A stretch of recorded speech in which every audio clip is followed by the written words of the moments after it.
Hello. Hello.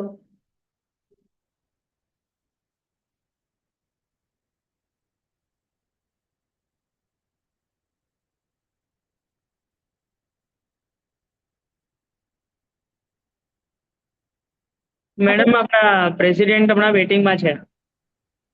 શું કરવાનું છે? હેલો.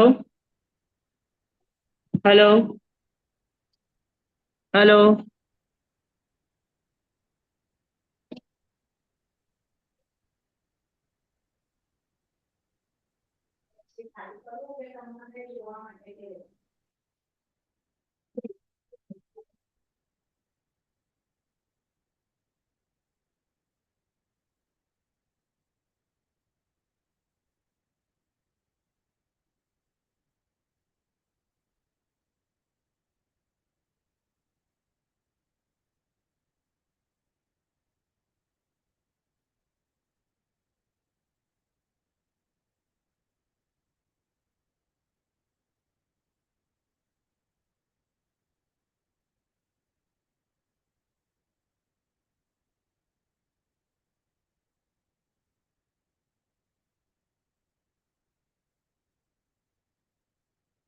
ये हाईकोर्ट का भी बाहर होता ना अपना.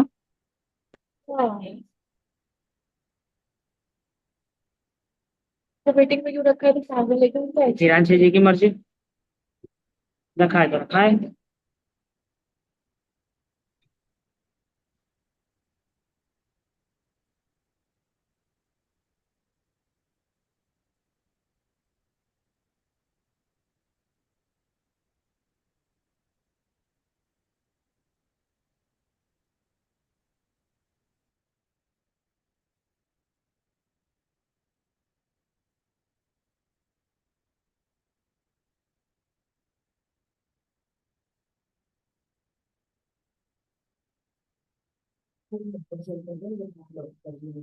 નવ વાગે આવશે એમને પ્રિપરેશન કરવા છે ને તેમને આંટી કો કાલે આવે પછી મારે કામ છે હમણાં એવું કીધું કાલે વહેલા સવારે આવી જાય કેમ કે મારે મીટિંગ એટલું ચાલશે. અને 9 વાગે નીકળે. હા એનાથી બી મોડું ચાલશે. Madam you are not on mute.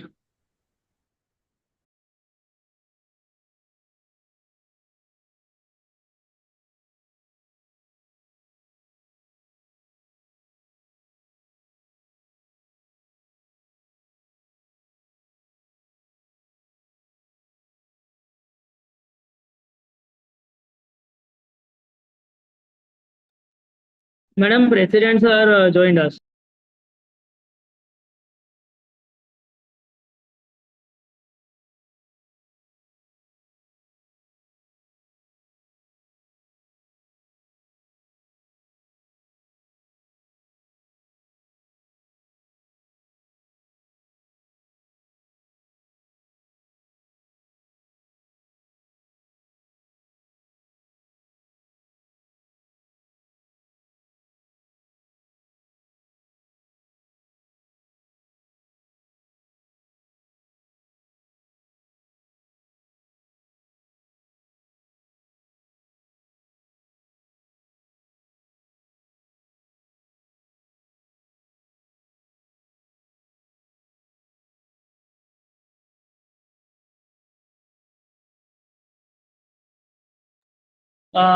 नमस्ते president sir, Jayant Agarwal here.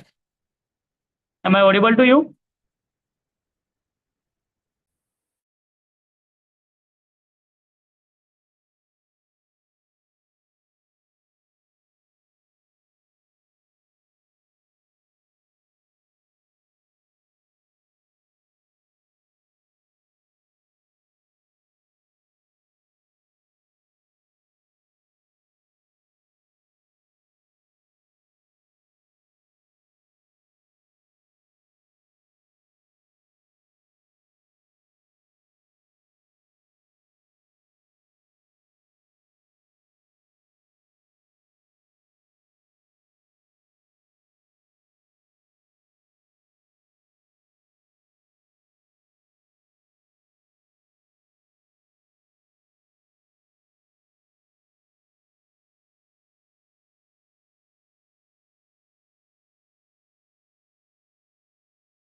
Justice Thakkar sir, am I audible to you? Hello?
Hello, technical team, kindly make Justice C.K. Thakkar sir as a co-host.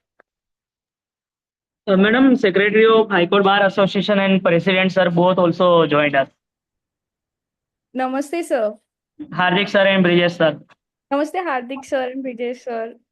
Namaste, Thakkar sir. Technical team, kindly make Justice C.K. Thakkar sir as a co-host. I think Hardik sir and Brijesh sir is not co-host, so they are not able to unmute themselves. ID is Hardik D. Brahmbhatt, advocate.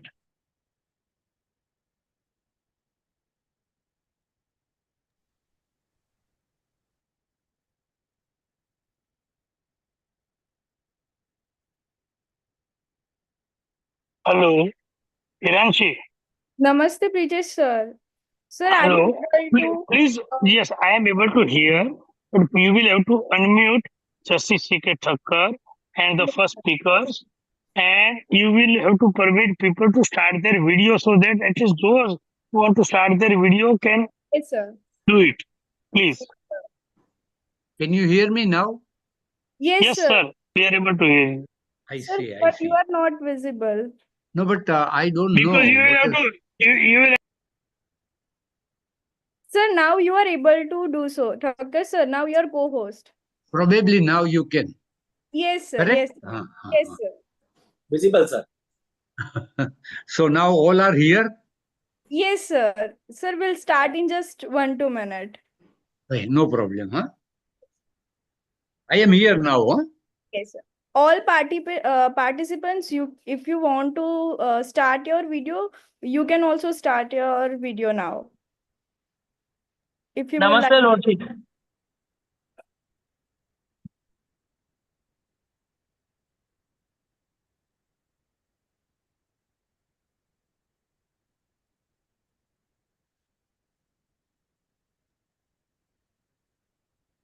good evening, sir. Yes, good evening.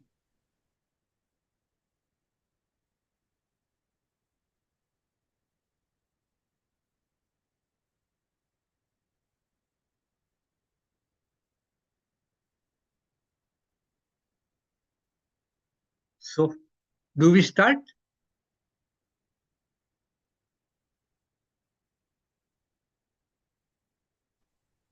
Good evening, Yes, sir. Yes, ladies. sir. Yes, With your yes, kind permission, can we start? yes. Uh, Good evening, dignitaries and all the participants. I, Avneet Kaur, delegate of Sambhav Initiative and moderator of today's event.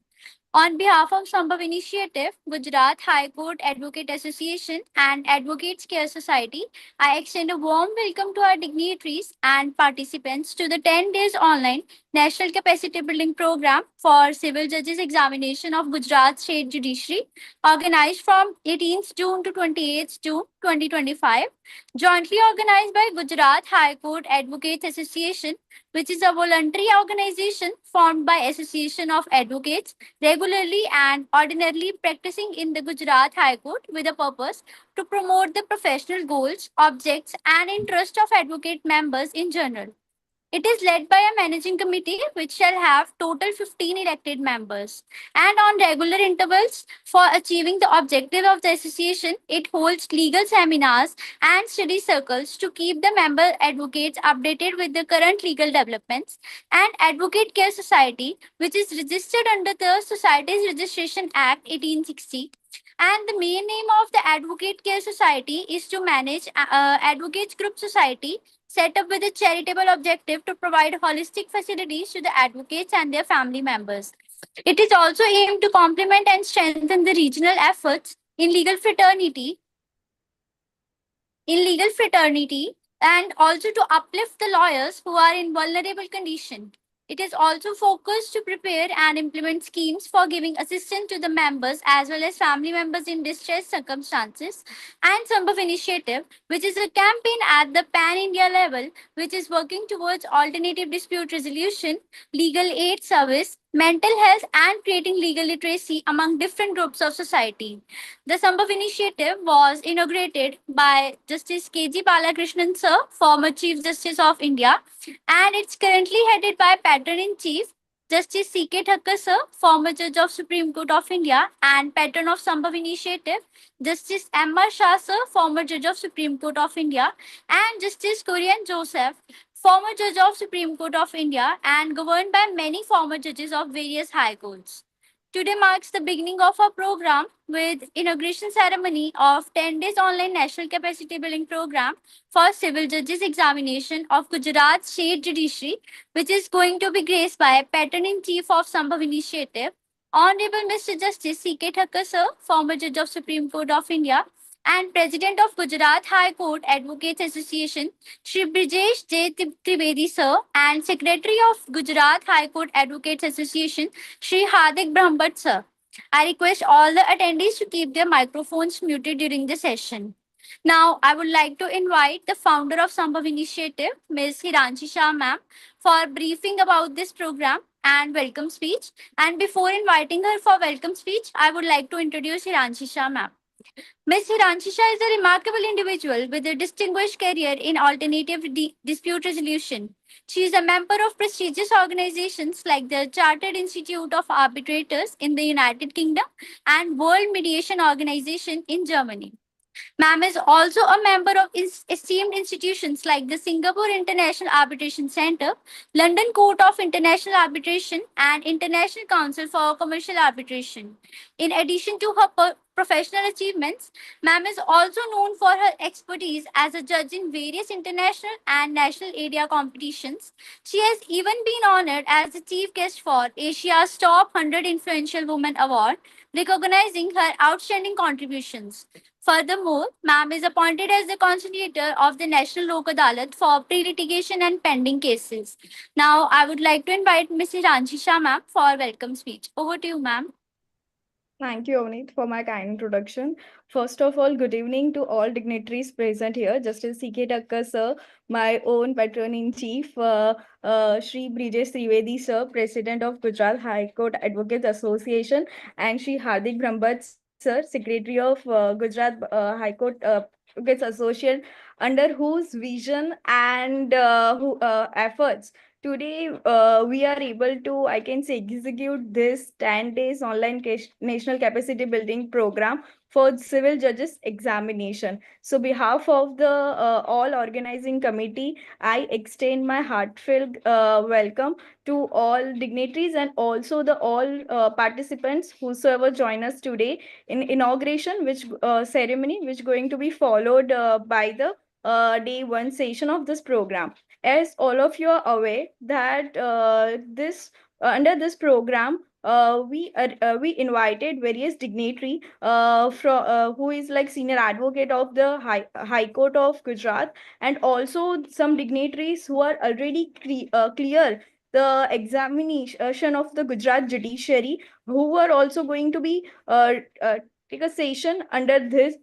uh, with that, the almost topics which are going to be judicial that going to be covered, that topics will ranging from the BNS, then Juvenile Justice Care and Protection Act, Negotiable Instrument Act, Indian Partnership Act, Constitution of India, legal maxim, overview of CPC, overview of CRPC also, and IPC also, that are also going to become in the examination. So that overview also will going to be covered in upcoming 10 days. With that, overview of Arbitration and Conciliation Act, overview of Gujarat Court Fees Act, overview of Commercial Codes Act, and overview of Indian Evidence Act, then overview of Gujarat Prohibition Act, Probation of Children Offenders Act. This various topic will going to be covered in upcoming 10 days by various dignitaries or that.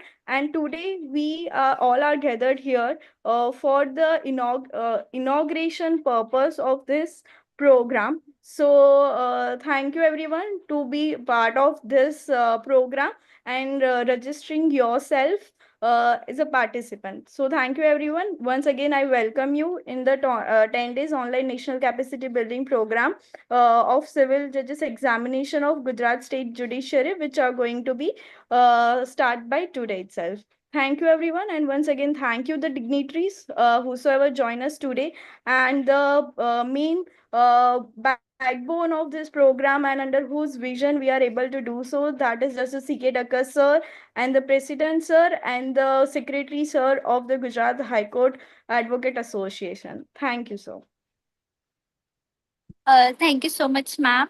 Now, I would like to introduce my own patron-in-chief, Justice C.K. Thakkar, sir, former Judge of Supreme Court of India. Justice C.K. Thakkar, sir, is a retired Judge of Supreme Court of India. Sir was born on November 10, 1943 in Mandir, near Porbandar, Gujarat, India. After taking primary education at Madhavpur, Sir graduated from a college in Junagadh and obtained a Bachelor of Laws from a law college in Jamnagar. Sir also obtained an Master of Laws from Gujarat University and began practicing from 1968 in the High Court of Gujarat. Sir was appointed part-time lecturer in law in L.A. Shah Law College, Ahmedabad in 1970 and continued as such until he was elevated to Judge of the High Court of Gujarat on 21 June 1990. Sir was further promoted to Chief Justice of the High Court of Himachal Pradesh, Shimla on 5th May 2000 and transferred as Chief Justice of High Court of Judicature at Mumbai on 31st December 2001. Sir was appointed as a Judge of Supreme Court of India on 7th June 2004. Sir was also acting Governor of the state of Maharashtra from July to October 2002. Sir has written several law books such as Lectures on Administrative Law and Code of Civil Procedure, which remains a standard textbook for law students in India for more than 25 years. We are deeply honored to have you with us today, sir. Over to you, sir. All dignitaries who are participating and who will be participating within this period. Hiranshi and her team, Sambhav team, Mr. Brahmbhatt and Advocates Association, all advocates also. And I was told that some had also worked as judges and now they are lawyers. I am extremely happy to be with you today. Now, as it is said, if you want to be a judge, you must know law. And I may tell you honestly, in that sense, you all are fortunate, because as far as I am concerned, it was first and second LLB, and certain subjects were there. Penal code was there, then law of contract, transfer of property was there, but certain subjects were not that of that importance. Say, for example, private and public international law, then Easement Act, and we had never studied Code of Civil Procedure, Code of Criminal Procedure, Evidence Act, Court Fees Act. It was only after I cleared my second LLB and I came here, it was last batch of Bar Council. So in Bar Council, for the first time, we knew something about, or we heard something about Code of Civil Procedure, Criminal Procedure, and other laws. So in that sense, you are lucky. As far as civil litigation is concerned, of course, within this 8 days, you will be considering everything. But it is said that Code of Civil Procedure is Bhagavad Gita for civil litigation. Every lawyer is supposed to know principles.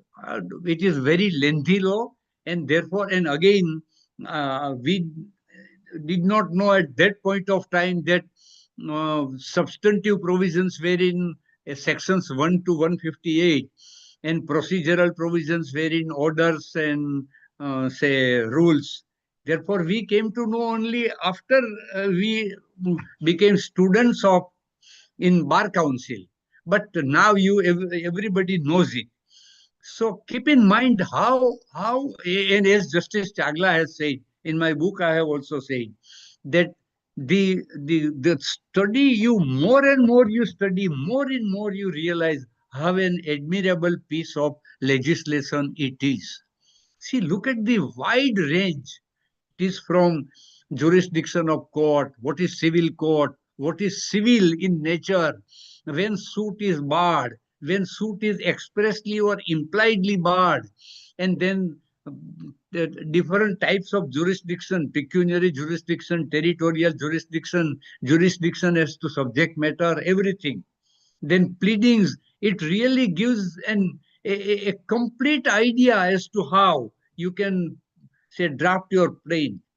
And that is why it is said that big lawyers, means advocates practicing in high courts and supreme courts may not take into account that fact that all right, this is the position.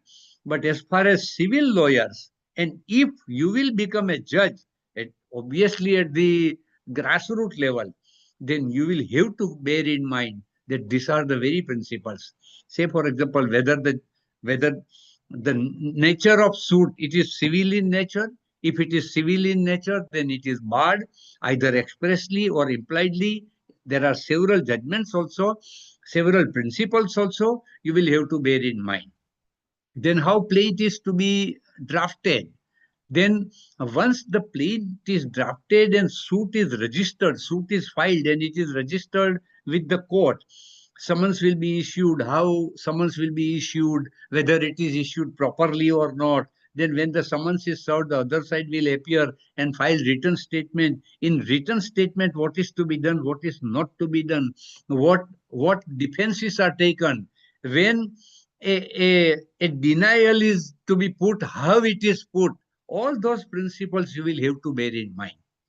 Thereafter, after plaint is filed, after written statement is filed, obviously thereafter it will start for the purpose of hearing of the matter. And for that, first hearing, that is for settlement of issues. So on that day, issues will be settled. And issue means something which is stated by the plaintiff and something which is denied by the other side. It may be a question of fact, question of law, or mixed question of law and fact. And look at, as far as civil procedure is concerned, it says only two types of issues of fact and issues of law. There is no reference at all in the code with regard to mixed issues of law and fact. But on judicial side, from the beginning, several years, that there are three types of issues. issues of fact, issues of law, and mixed issues of law and fact, which can be decided by the tribunal or by the court at the time of hearing of the matter and everything. After the proceeding, those proceedings are over, the parties will lead evidence. As far as plaintiff is concerned, plaintiff himself may be examined, or plaintiff will examine over and above him his witnesses. Similarly, defendant will examine his witnesses, he himself as well as far as documentary evidence is concerned, it must have been placed before the court by both the parties on the basis of those how they are to be exhibited, how they are to be dealt with by the lawyers, how they are to be dealt with by judges. Everything will be considered. And thereafter, the matter will be heard on merits and it will be decided on the basis of evidence led by the parties and arguments put forward. In respect of criminal matters, also, there is Code of Criminal Procedure, procedural law. Now, name may be changed, but ultimately, it is procedural law. There also, you will have to bear in mind how the case proceeds further from day one, filing of complaint, and then what is complaint, what is FIR. There is difference between complaint and FIR. Complaint is not synonymous to FIR or vice versa. In fact, both are different, both are differently dealt with also. So that also you will have to consider. Then whether you have jurisdiction or not. Then with regard to leading of evidence also, you will have to bear in mind how to proceed with the matter. If it is a police case, what is the position? If it is private complaint, what is the position? And then you will proceed accordingly. There also now they have said that you can file your written submissions also. And frankly speaking, I have always preferred as a lawyer as well as a judge in three high courts and Supreme Court. It is always better that written arguments also come to you. Two things. One is that you can explain each and every ground which you have taken in your pleadings, in your arguments, and with regard to law. Similarly, the other side also can deal with it. And thirdly, and that is very important, that if it is on record, then the record remains the court's record. So sometimes it happens that I had argued a particular point which has not been dealt with by the court. In such matters, if you are aware that very well-known judgment of Bombay, Chief Minister of Bombay, when the matter went to the Supreme Court, the senior advocate who appeared before the High Court and thereafter in the Supreme Court, and one point was argued, and then Supreme Court said that there is no reference with regard to this argument. And he said that, sir, I was appearing in the High Court and I had raised that point. The Supreme Court said, no, court's record must be taken as gospel's truth. And if it may be, it is quite possible that sometimes you argue the point and we have missed it, particularly when the judgment is reserved, because we are, of course, keeping our book also. But sometimes it escapes. But then you must go there. Therefore, it is always better that written submissions are filed. And if written submissions are filed, at the time of, say, preparing judgment, if it is, say, reserved, then at that point of time, we can also go through it. And if some point is not, say, taken by, say, not included in the judgment, then we can include it. Otherwise, there may be application, etc. So these are the provisions of law. Then with regard to evidence also, it is equally important.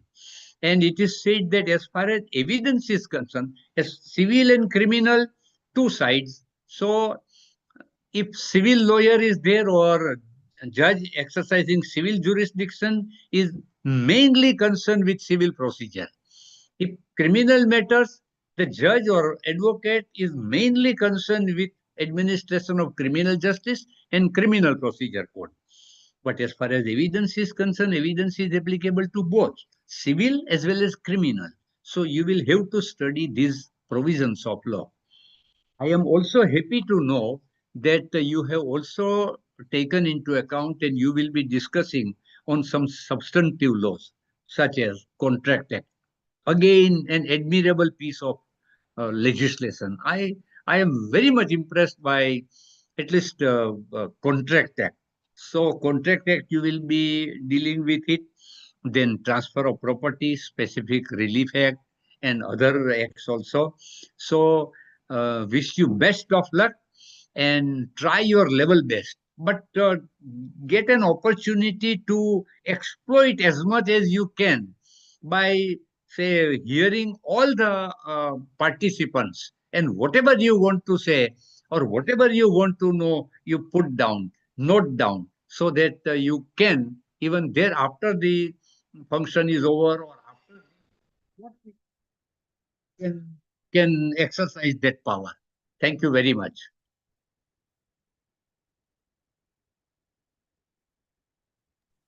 Thank you so much, sir.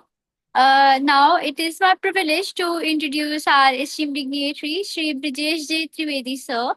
Advocate Brijesh J. Trivedi, sir, is a senior legal professional with over 3 decades of experience. Sir earned his LLB from Gujrat University in 1989 and has been practicing advocate since his enrollment with the Bar Council of Gujarat in July 1989. Currently, Sir is serving as the elected president of Gujarat High Court Advocates Association and is also the standing counsel and advisor to the Bar Council of Gujarat. Sir co-authored legal articles published in the Gujarat Law Herald. Sir has appeared before the Honorable Supreme Court of India, various high courts including those in Mumbai and Kolkata, and numerous courts across Gujarat. Beyond his legal work, Sir is the founder of Advocates Care Society, a registered trust supporting the legal fraternity. Sir has actively supported NGOs like AWAG through street plays addressing social issues, especially women rights. Known for his leadership, communication skills, and dedication to service, Advocate Trivedi sir upholds the values of nation first and Vasudhaiva Kutumbakam, firmly believing in the supremacy of Constitution's preamble in its true letter and spirit. We are deeply honored to have you with us today, sir. Over to you, sir.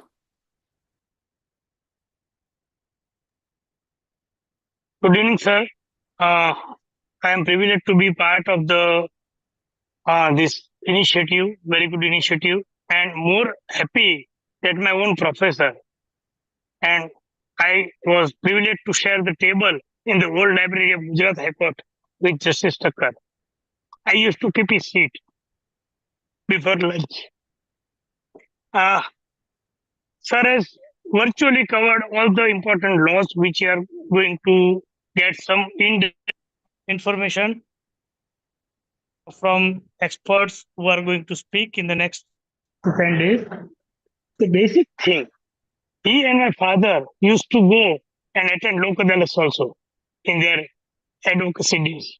And they used to always say, encourage us that keep reading. As Justice Thakkar has rightly said that when they studied, the procedural laws were not in the 2 years course. He and my father, everybody did 2 year course. When they came in practice, they came through all these procedural laws. And my father used to say that start reading 5 sections a day and one lengthy order or 2 to 3 short orders per day, so that you, by the time within a month or so, those sections will be over, and within 2-3 months, all orders will be. You will get a say basic idea of what is content, what is to be done when a client comes to you for preparing a brief. The best thing you are going to do is to read the plaints prepared by expert advocates who take the instructions from the client. If the plaint is, say, not in depth, a judge is duty bound to apply order 7 to 11 on his own also, not required to wait. That is a landmark justice is to teach us T. Haribandandam versus T.V. Satyam by Justice Krishna here. Based on that, so many Supreme Court judgments have come over the years, even recently.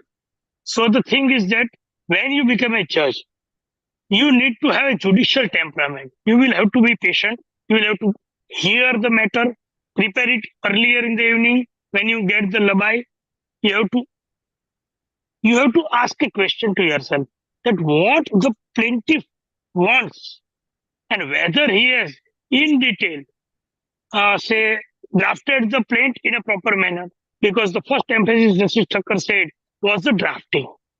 If you are a good person at drafting, you will be pointing out each and every relevant aspect of your issue and also put what evidence is available with you, and that evidence you will put with the list of documents, and that you will have to get it exhibited in line of Evidence Act. So this is the basic concept.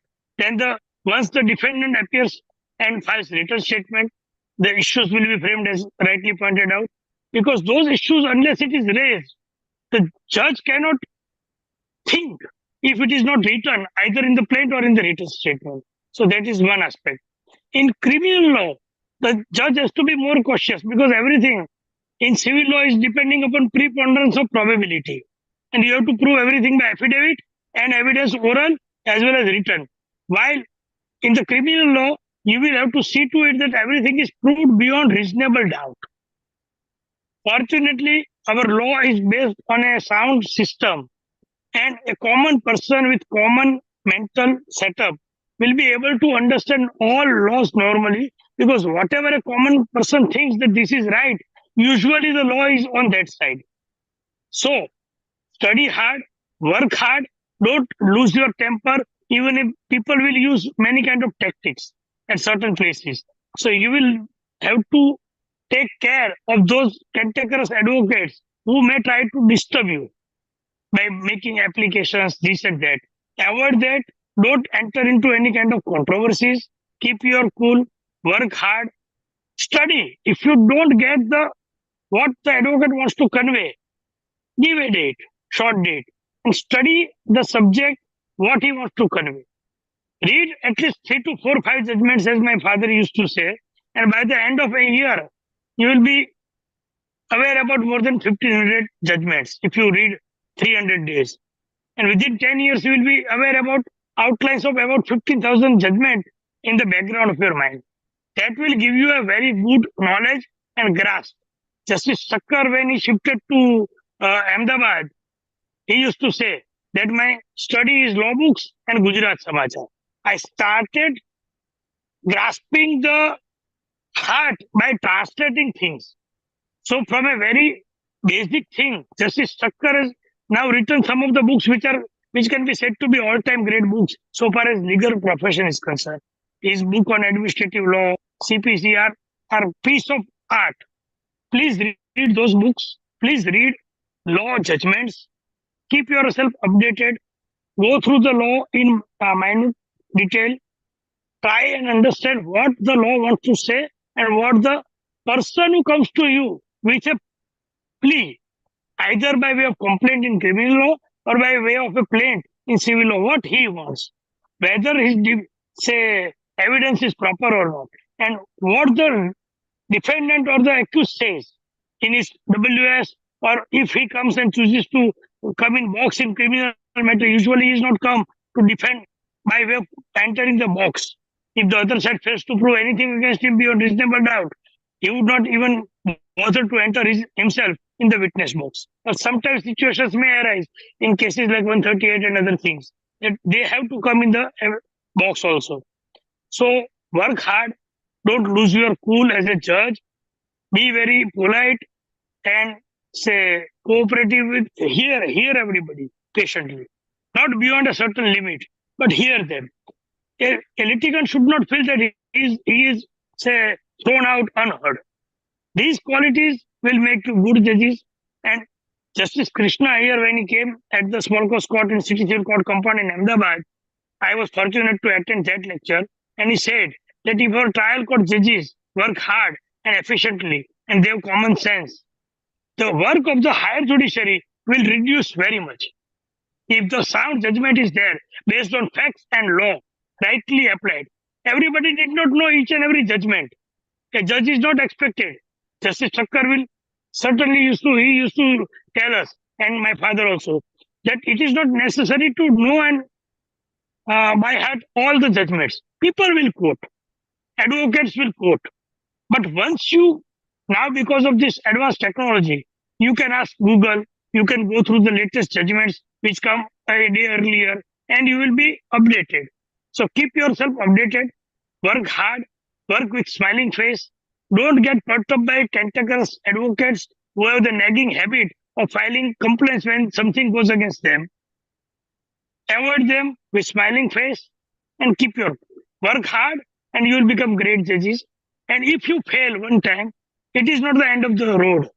Whatever you learn during these sessions and attempt, it will come good when you continue to practice also.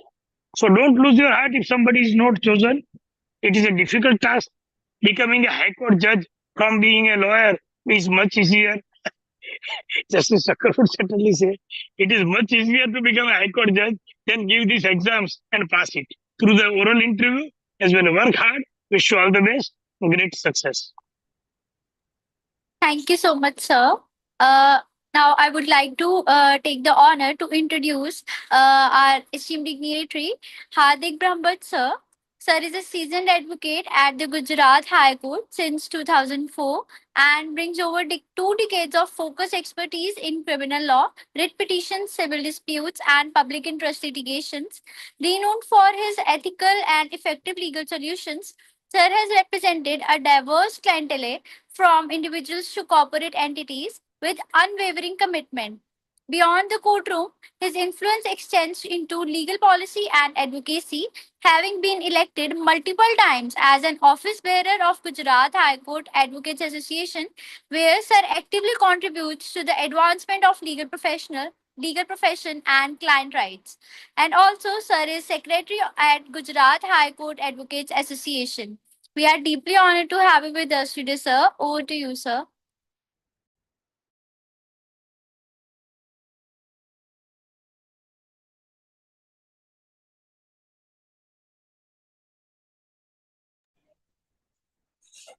Thank you. Thank you very much. Once Justice Thakkar, a living legend, is here, I am very small to say anything when the sir is here. May I audible now? Yes, sir. Yes. Okay. Thank you. Yes, you are audible. Yeah. And the Sambhav initiative, the word itself says the initiative. And now all the participants, all the aspirants are initiate their career as a try to pass the judging exam. You will be the first line of justice delivery system to deliver the justice to the very poor people, very needy people, and the first line, because you are the one once become a judicial magistrate first class or civil judge, the first line of judges will be, and this is the platform where you can get the best of knowledge by the very good speakers and some of the judges who left their job because of their some reasons. So you will get the best of your time from next 10 days.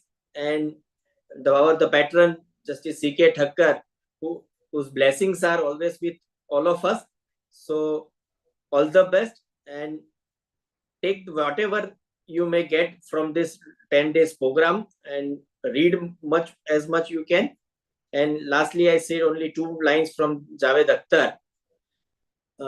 क्यों डरे जिंदगी में क्या होगा, कुछ नहीं हुआ तो तजुर्बा होगा. All the best to all the participants. Thank you, sir, for your blessings. Thank you so much, sir. Now I would like to invite Hiranshi Shah, ma'am, founder of Sambhav Initiative, for a vote of thanks. First of all, thank you, dignitaries. Firstly, I would like to extend my deepest gratitude towards my own patron-in-chief of Sambhav Initiative, Justice C.K. Thakkar, sir, under whose vision today we are able to execute this online capacity building program. And not only this capacity building program, but all over the vision and mission of the Sambhav initiative, that always he's supporting us and also supporting me.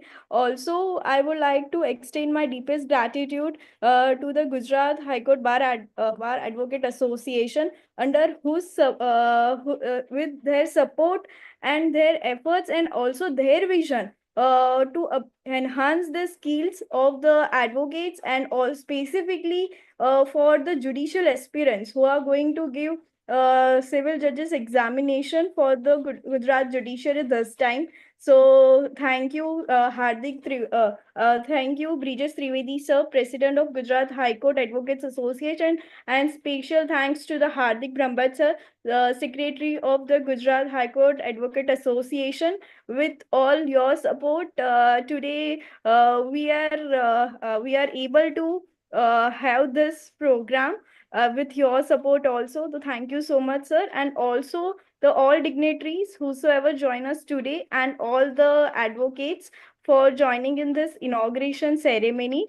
Thank you everyone, and hope this 10 days you are going to be learn from the various dignitaries, which going to be helpful for this this time Gujarat State Judiciary examination.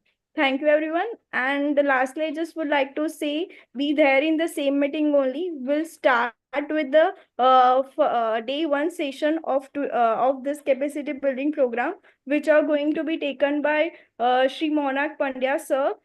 He's also joined with us in just 2 minutes. Yeah, I think so sir has already joined. We are going to start with our day one session within just 2 minute break. Thank you, everyone. Once again, thank you, dignitaries, for joining us today in this inauguration ceremony, and also encouraging the all participants. Thank you. Thank you, everyone. Thank you very much, Honorable President Sir and Secretary Sir and Justice Secretary Sir for joining us today. Now we'll proceed for main session. Our keynote speaker is Monarch Pandya Sir. Namaste, Monak So sir. with Monarch Sir, we would like to start today's main session. Monarch Sir, am I audible to you? Yes, thank you so much, respected Honorable Justice Thakkar sir, members of the Bar Association, High Court Bar Association, and the members of the Sambhav Initiative. Your And voice. this opportunity, I hope I'm sorry, is it audible? I'm sorry. No, sir, you're not fully audible. Give me a minute now. Is it okay now? Yes, sir. Now it is okay. Yeah, I was just thanking all of you for this opportunity. I neither can match the luminaries that are present here, but I'll only try to help as much as I can to the people who are preparing for this examination. It's a prestigious post. I hope all of you do justice to the post that you are applying for. And yeah, that's it. That's how we'll start the session today with the permission of the members. Sir, before starting the session, Sir, just before starting the session, I would like to invite our anchor to introduce you. Over to you, Avneet. Good evening, sir. With your kind permission, can we start?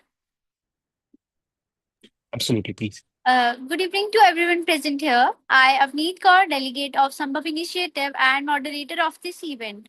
On behalf of organizing committee, I extend a warm welcome to our esteemed dignitary, Mr. Monarch Pandya sir, and to all the participants in this first day of 10 days online national capacity building program for civil judges examination of Gujarat State Judiciary, jointly organized by Sambhav Initiative, Gujarat High Court Advocates Association, and Advocates Care Society, where today's session is all about overview of Juvenile Justice, Care and Protection of Children Act 2015, Protection of Women from Domestic Violence Act 2005, Negotiable Instruments Act 1881, and the Indecent Representation of Women Prohibition Act 1986.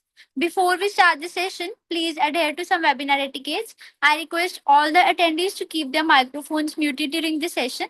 If you have any questions, please use the chat box or raise your hand. Now, I would like to take the honor to our esteemed keynote speaker, Monarch Pandya sir. Advocate Monarch Pandya sir is a legal practitioner currently practicing in the Gujarat High Court. Sir has served as one of the youngest judges in the Gujarat Judiciary, bringing valuable experience to his legal practice. During his academic years, Sir participated and won several national moot court competitions across the country, showcasing his advocacy skills early on. Sir is actively involved in handling student and service matters, along with regular practice in civil, criminal, and constitutional areas. Sir is committed to contributing to the legal field through his practice and engagement with institutions. We are deeply honored to have you with us today, sir. Over to you, sir. Thank you so much for that introduction. Let me just put it briefly before I start the meeting. If I were to discuss the Bayer Act with you, you would say I am going by the textual methods. I'll tell you all today that what all will be beneficial for you when you sit on that dais and you preside over it. What all helped me in cracking this examination post your prelims stage, and how do you shine out to be different out of the general lot of people that you're participating with? Having said, I've seen that as many as 10, 11,000 people are giving this examination. How do you shine out of that lot? Is what I'll try and portray before you, so that you have the capacity, even by your writings, to show to the people who are adjudicating, or let us say examining your papers, that you will stand different and you will work better than the people who have already given this exam. Having said that, we'll jump into, first of all, the Juvenile Justice Care and Protection Act. All seen the Bayer Act, and by this time, given the examinations nearing, I think you would have studied the Bayer Act thoroughly.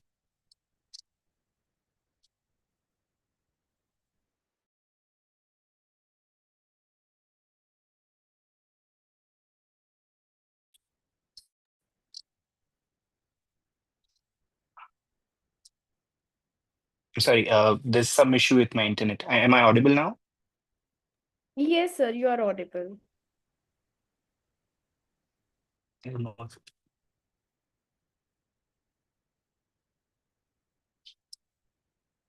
Okay, thank you so much. So we'll jump into the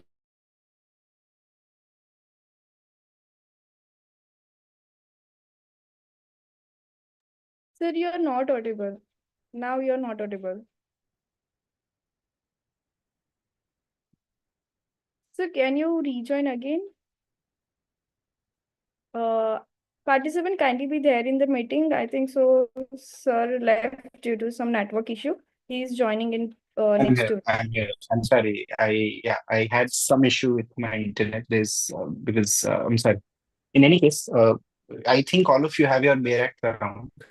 You could then come into the Juvenile Justice Care and Protection Act of the year 2015.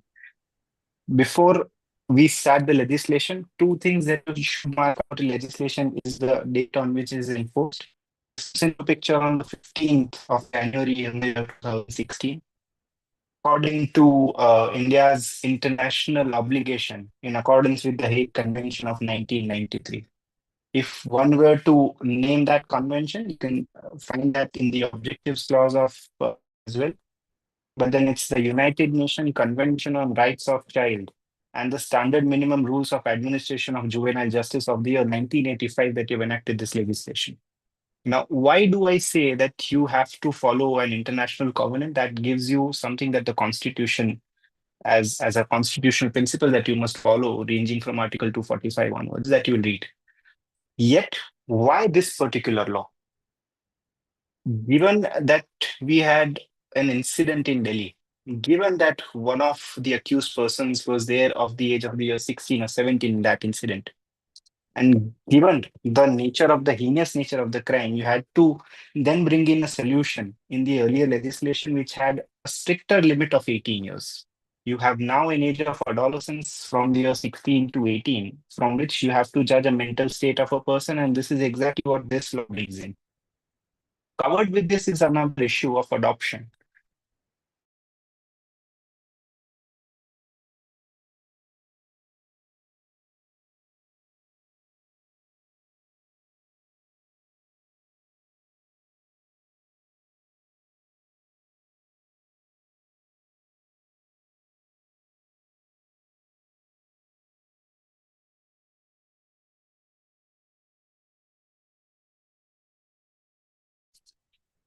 Just have a brief look of the definitions clause here.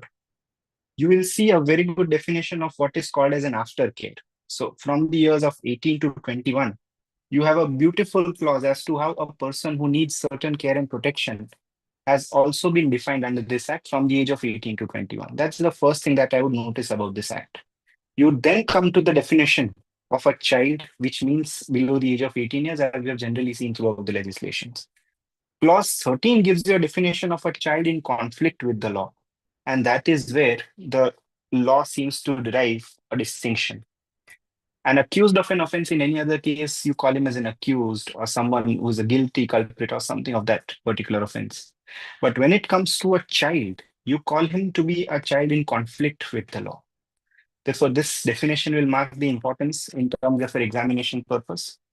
You then have clause 14, which says a child in need of care and protection. This is an exhaustive clause, looking around as many as 17 clauses, which says what can a child be construed in cases of care and protection. You have someone who doesn't have a home, someone who is injured, exploited, abused, someone who has a threat of killing on himself, or someone whose family is killed, someone whose parents or guardians are not available, who's in that sense not guided by anyone or covered by anyone. Everything is covered under the clause 14. Post which you can come to clause 20, which gives you the definition of a children's court. Now, the children's court is essentially something that you might have seen in your CRPC and section 4 there, which gives that power to a sessions court. Then comes the definition of court under clause 23, which is also an important one, given your examinational statistic of being asked a question of. 24 is an immensely important clause for being asked several times in the examination, which gives you the definition of a corporeal punishment.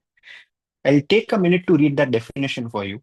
That it means the subjecting of a child by any person to physical punishment that involves the deliberate infliction of pain as retribution for an offense or for that person of disciplining or reforming the child. Now, this particular clause does not feature in any of your prior litigations. All that you could see is that you will have a particular offense for 323, 324 under the IPC.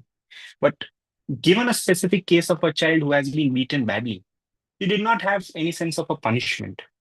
Therefore, you then had this clause which said you can now have someone punished under the clause of corporeal punishment under the Juvenile Justice Care and Protection Act.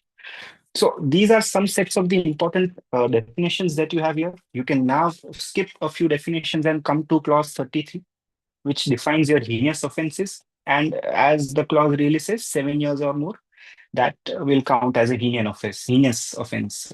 That is how the definition of juvenile is given in the clause 35. That is where your law defines what is a juvenile, who's a person under the age of 18 years. You can look into the definition of orphan. You can look into the definition of petty offense under 45. I'm not going through the detail because it's a straight clause. And you can directly then come to clause 54, which says serious offenses. Now, an intermediate offense in that sense that is not heinous or that is not petty will fall under the definition of a serious offense. Please also mark the definition of a special home. That is an NGO or something that provides for services to children who are in need of care and protection. In this reference for the offenses, please also have a look at the judgment of the apex court in Shilpa Mittal versus the National Capital Territory of Delhi, because it draws an essential distinction as far as your heinous, serious, and petty offenses are concerned. That it does not prescribe a minimum sentence is what the law lays down. So that is why I'd want all of you to read that judgment and mark it in your answers if you can, so that your answer shines out a little different from the others in that sense. So please mark that judgment. I'll share the notes that I have made for the examination also with the initiative, so all of you can have a look at it and prepare accordingly. But don't copy it in that sense, because people will know that same notes ke sare answers, so everyone will understand. I want all of you to have your own sets of inputs, but then all the judgments and everything you will find in my notes. Now come to section 3 for a moment. It gives you a set of 16 principles, and I call this the core principles of the present legislation. It gives you the 16 principles for the administration of this act. And in every answer that you can write, please mention that these 16 principles are the guiding light behind the whole legislation. Now, why do I say that these are the guiding light behind the whole legislation? That happens because of the judgment of the Honorable Apex Court in Sampurna Behura versus the Union of India. You have the guidelines there as to how do you implement the Juvenile Justice Care and Protection Act. So please read that judgment coupled with the 16 principles, and you will realize that this act is not only based with a motive that someone who is an adolescent must be treated in a manner that is not against the society, but in the same manner to reform him also, in the same manner to punish him also, but in a manner that is proportionate enough. So these 16 principles, you can just have a brief look at it. Principle of presumption of innocence, principle of dignity and worth, principle of participation, best interest, family responsibility, safety. As far as that you can go for a child, all these principles are inclusive. Chapter 3 is the chapter that will give you the characteristics and constitution of a juvenile justice board, the JJB, as we briefly call it. Now, people who are practicing here, I don't think I'll have to give them any introduction about what the JJB is. Presided over by a judicial magistrate who has at least 3 years of experience. And your child courts, or I'm sorry, the Juvenile Justice Board for that matter, does not have a formal procedure like your CRPC does. Advocates over there are not supposed to wear coats. The police officers are also given that liberty that they can come without uniforms. And that is the general procedure of it.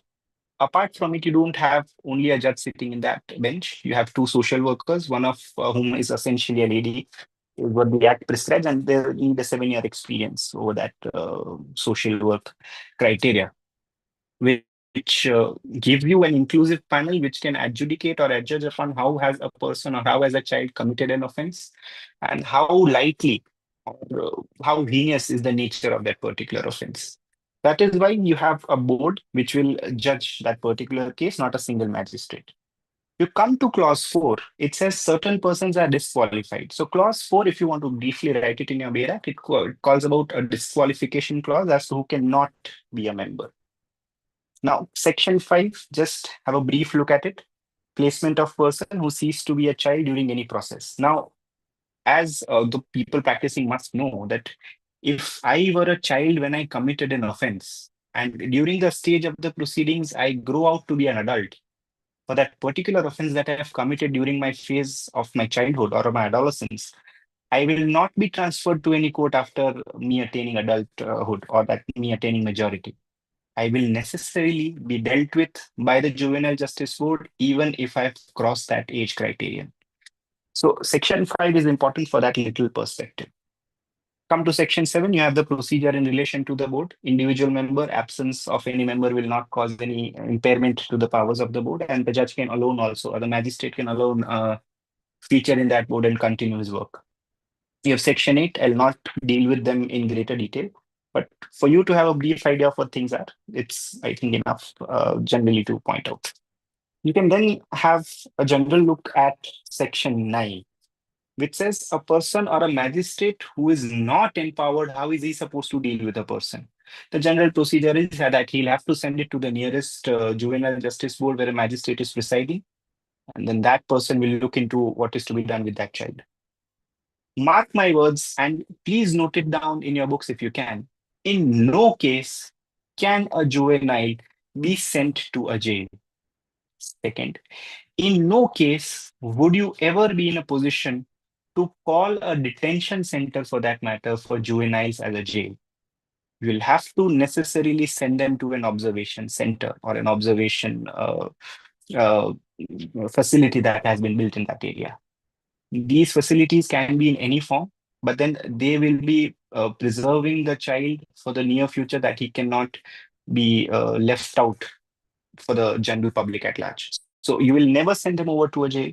You will never call it a detention. You will say that the child has been sent to the observation home or the observation facility for his better rehabilitation or his better well-being. That's the only criteria that this act seeks to bring in. You have section 10 for the apprehension of a child alleged to be in conflict with the law. Just look into the procedure, and the 24-hour clause even applies here. So that part is covered. Now, section 12 is the most important clause as far as it differentiates general accused persons with a juvenile who is in conflict with the law. Here, bail is out of the general exception, always a rule. Only for the proviso that is appended to the section 12, which says you will only deny bail in cases that is provided in the proviso. One, that you have an apprehension that he will be associating himself with other criminals. Second, it will expose him to a moral or psychological damage if you enlarge him on a bail. And third, that it will defeat the ends of justice if he's enlarged on bail. So these are the only three criteria, apart from your general bail characteristics under the CRPC, where you can deny bail to a juvenile. Sir, sorry to interrupt. Actually, your camera is off. If you can on it again, then it will be really great. I'll try to, because there's some internet issue here. I'm just trying to get an Yes, sir. idea of. Please try. Yes, sir. Now you are visible, sir. Please proceed. Please proceed further. Thank you. Okay. So that's how your section 12 is about how bail proceeds. And that is why your grounds of denial have to be within the three grounds that are stated here. And there are several Supreme Court decisions on that aspect, that in general course of things, don't cancel bail for a juvenile. Send him to an observation home with regular visits, but don't in that sense cancel the bail granted to a juvenile, or never restrict that particular criterion. You can say that he'll visit his parents on regular intervals, he'll go to a counseling session, he can go to any other session that he wants, which in some sense will reform him, but never deny bail to a juvenile. That is viewed very seriously by your superior courts as a juvenile justice board. Now come to section 14, that is an inquiry by a board regarding a child in conflict with the law. 15, 16, 17, and 18 for that matter. You will have to read all these sections in a tandem. That if a child is between the age of 16 to 18, you will have to first make an assessment as to the nature of the offense, that is it a heinous offense. Second is the case that if it is a heinous offense, you will then proceed to have a psychological analysis of the child, that whether does he have the mindset of a criminal. If he has that mindset of a criminal, you will have to send it over to a child's court to prosecute the matter. But if he doesn't, the Juvenile Justice Board has all the powers to proceed with the matter. Now, let us say in my preliminary assessment, I find the child to be a little problematic. I say that he has a criminal tendency. He has, let us say, 10, 15 antecedents of a heinous nature of crime against him. So I send it to the child's court or the children's court to adjudicate as a court that particular child. The child court or the children's court still finds that no, the assessment is prima facie wrong. He must be treated as a child and be dealt with by the Juvenile Justice Board. The children's court still has the power to send it back to the Juvenile Justice Board and deal with him as a child or a child in conflict with the law, and not as an accused. This is where an essential distinction is also made. So 15 to 18 in that sense of the understanding of how you assess the preliminary assessment part, please read it very carefully. Apart from that, this particular arena will also give you the powers of children court under section 19, as I have already told you. And that will bring you to the part where the child welfare and everything is concerned. Now come to section 21 for a moment. 21 completely denies that a child can be given a sentence of death or a sentence of life imprisonment. Only important for you for the matter that it might come into an objective question for 1 marker or 2 markers, and given the pattern of the Gujarat Judicial Services examination, you might find it as a 1 marker at the end of the paper. So that part, section 21, please read it very carefully so that those punishments can never be imposed. You have the Child Welfare Committee set up under section 27.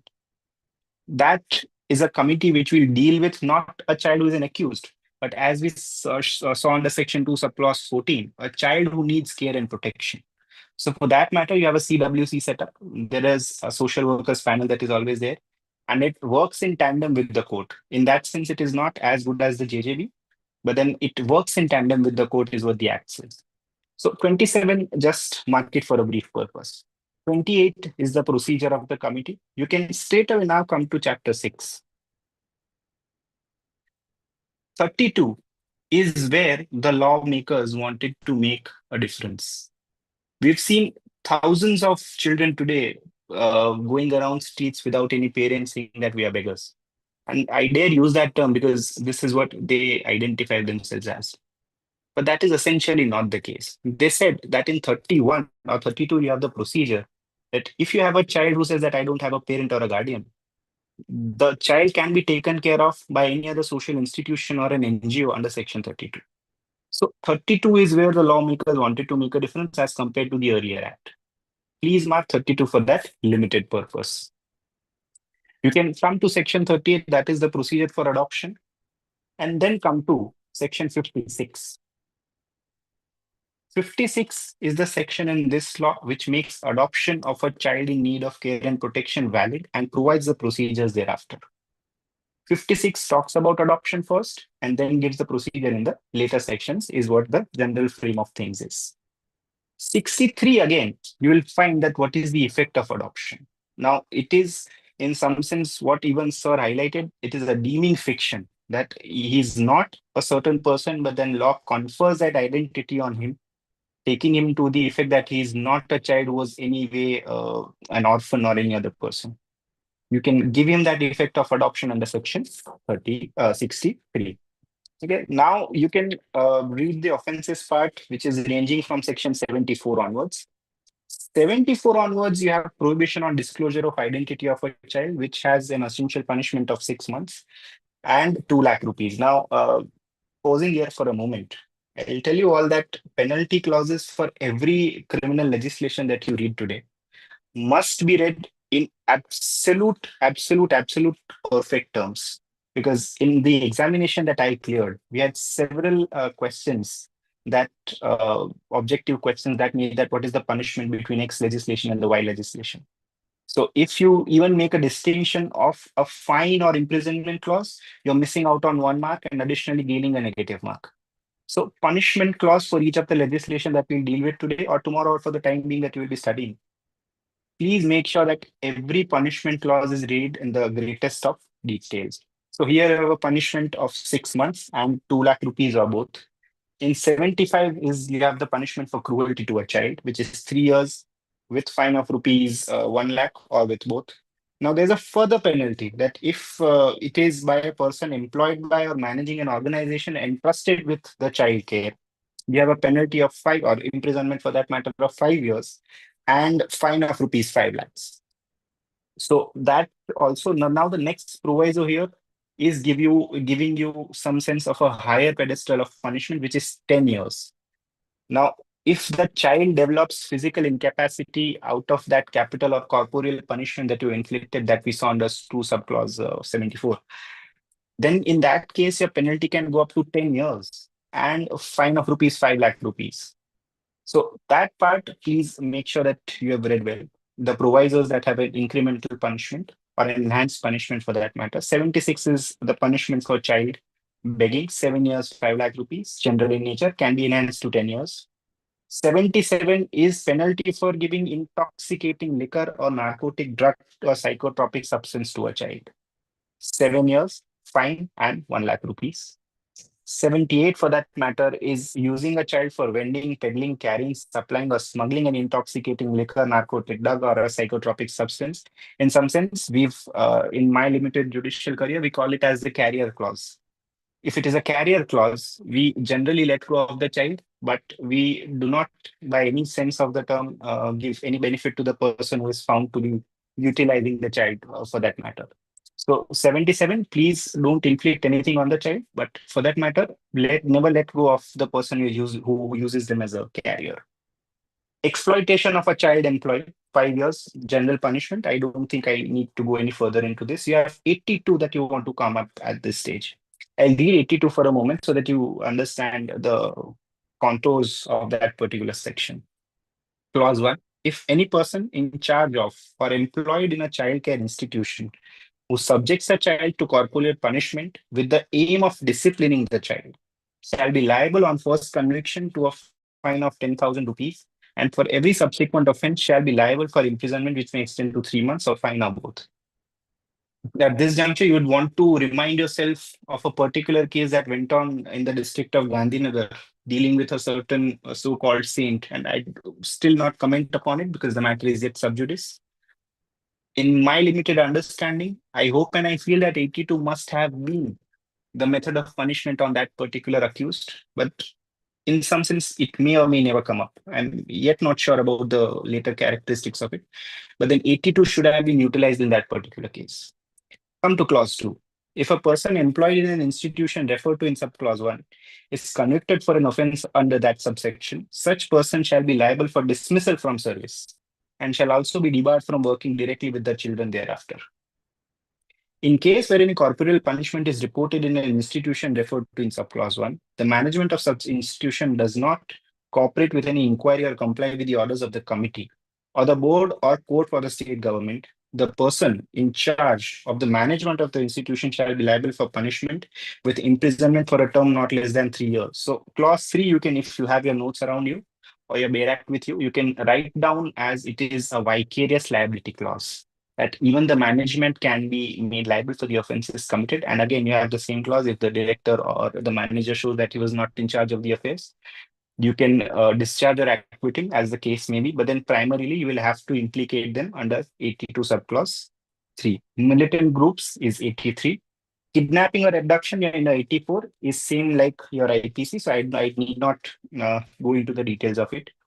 86 gives you the classification that all offenses shall be cognizable, non-bailable, and triable by the children's court specifically. And then you have magistrates of first class, the general nature of things. You have 88, which is alternative punishment. Please mark it as a very important clause, because where an act or omission constitute an offense punishable under this act and also under any other law for the time being in force, notwithstanding anything contained in such law, the offender found guilty of such offense shall be liable for punishment under such law, which provides for a punishment greater in degree. So let us say our IPC provides for a minimal punishment for the corporeal punishment under 82. But your present act, the Juvenile Justice Act, provides for a larger penalty or a larger term of imprisonment.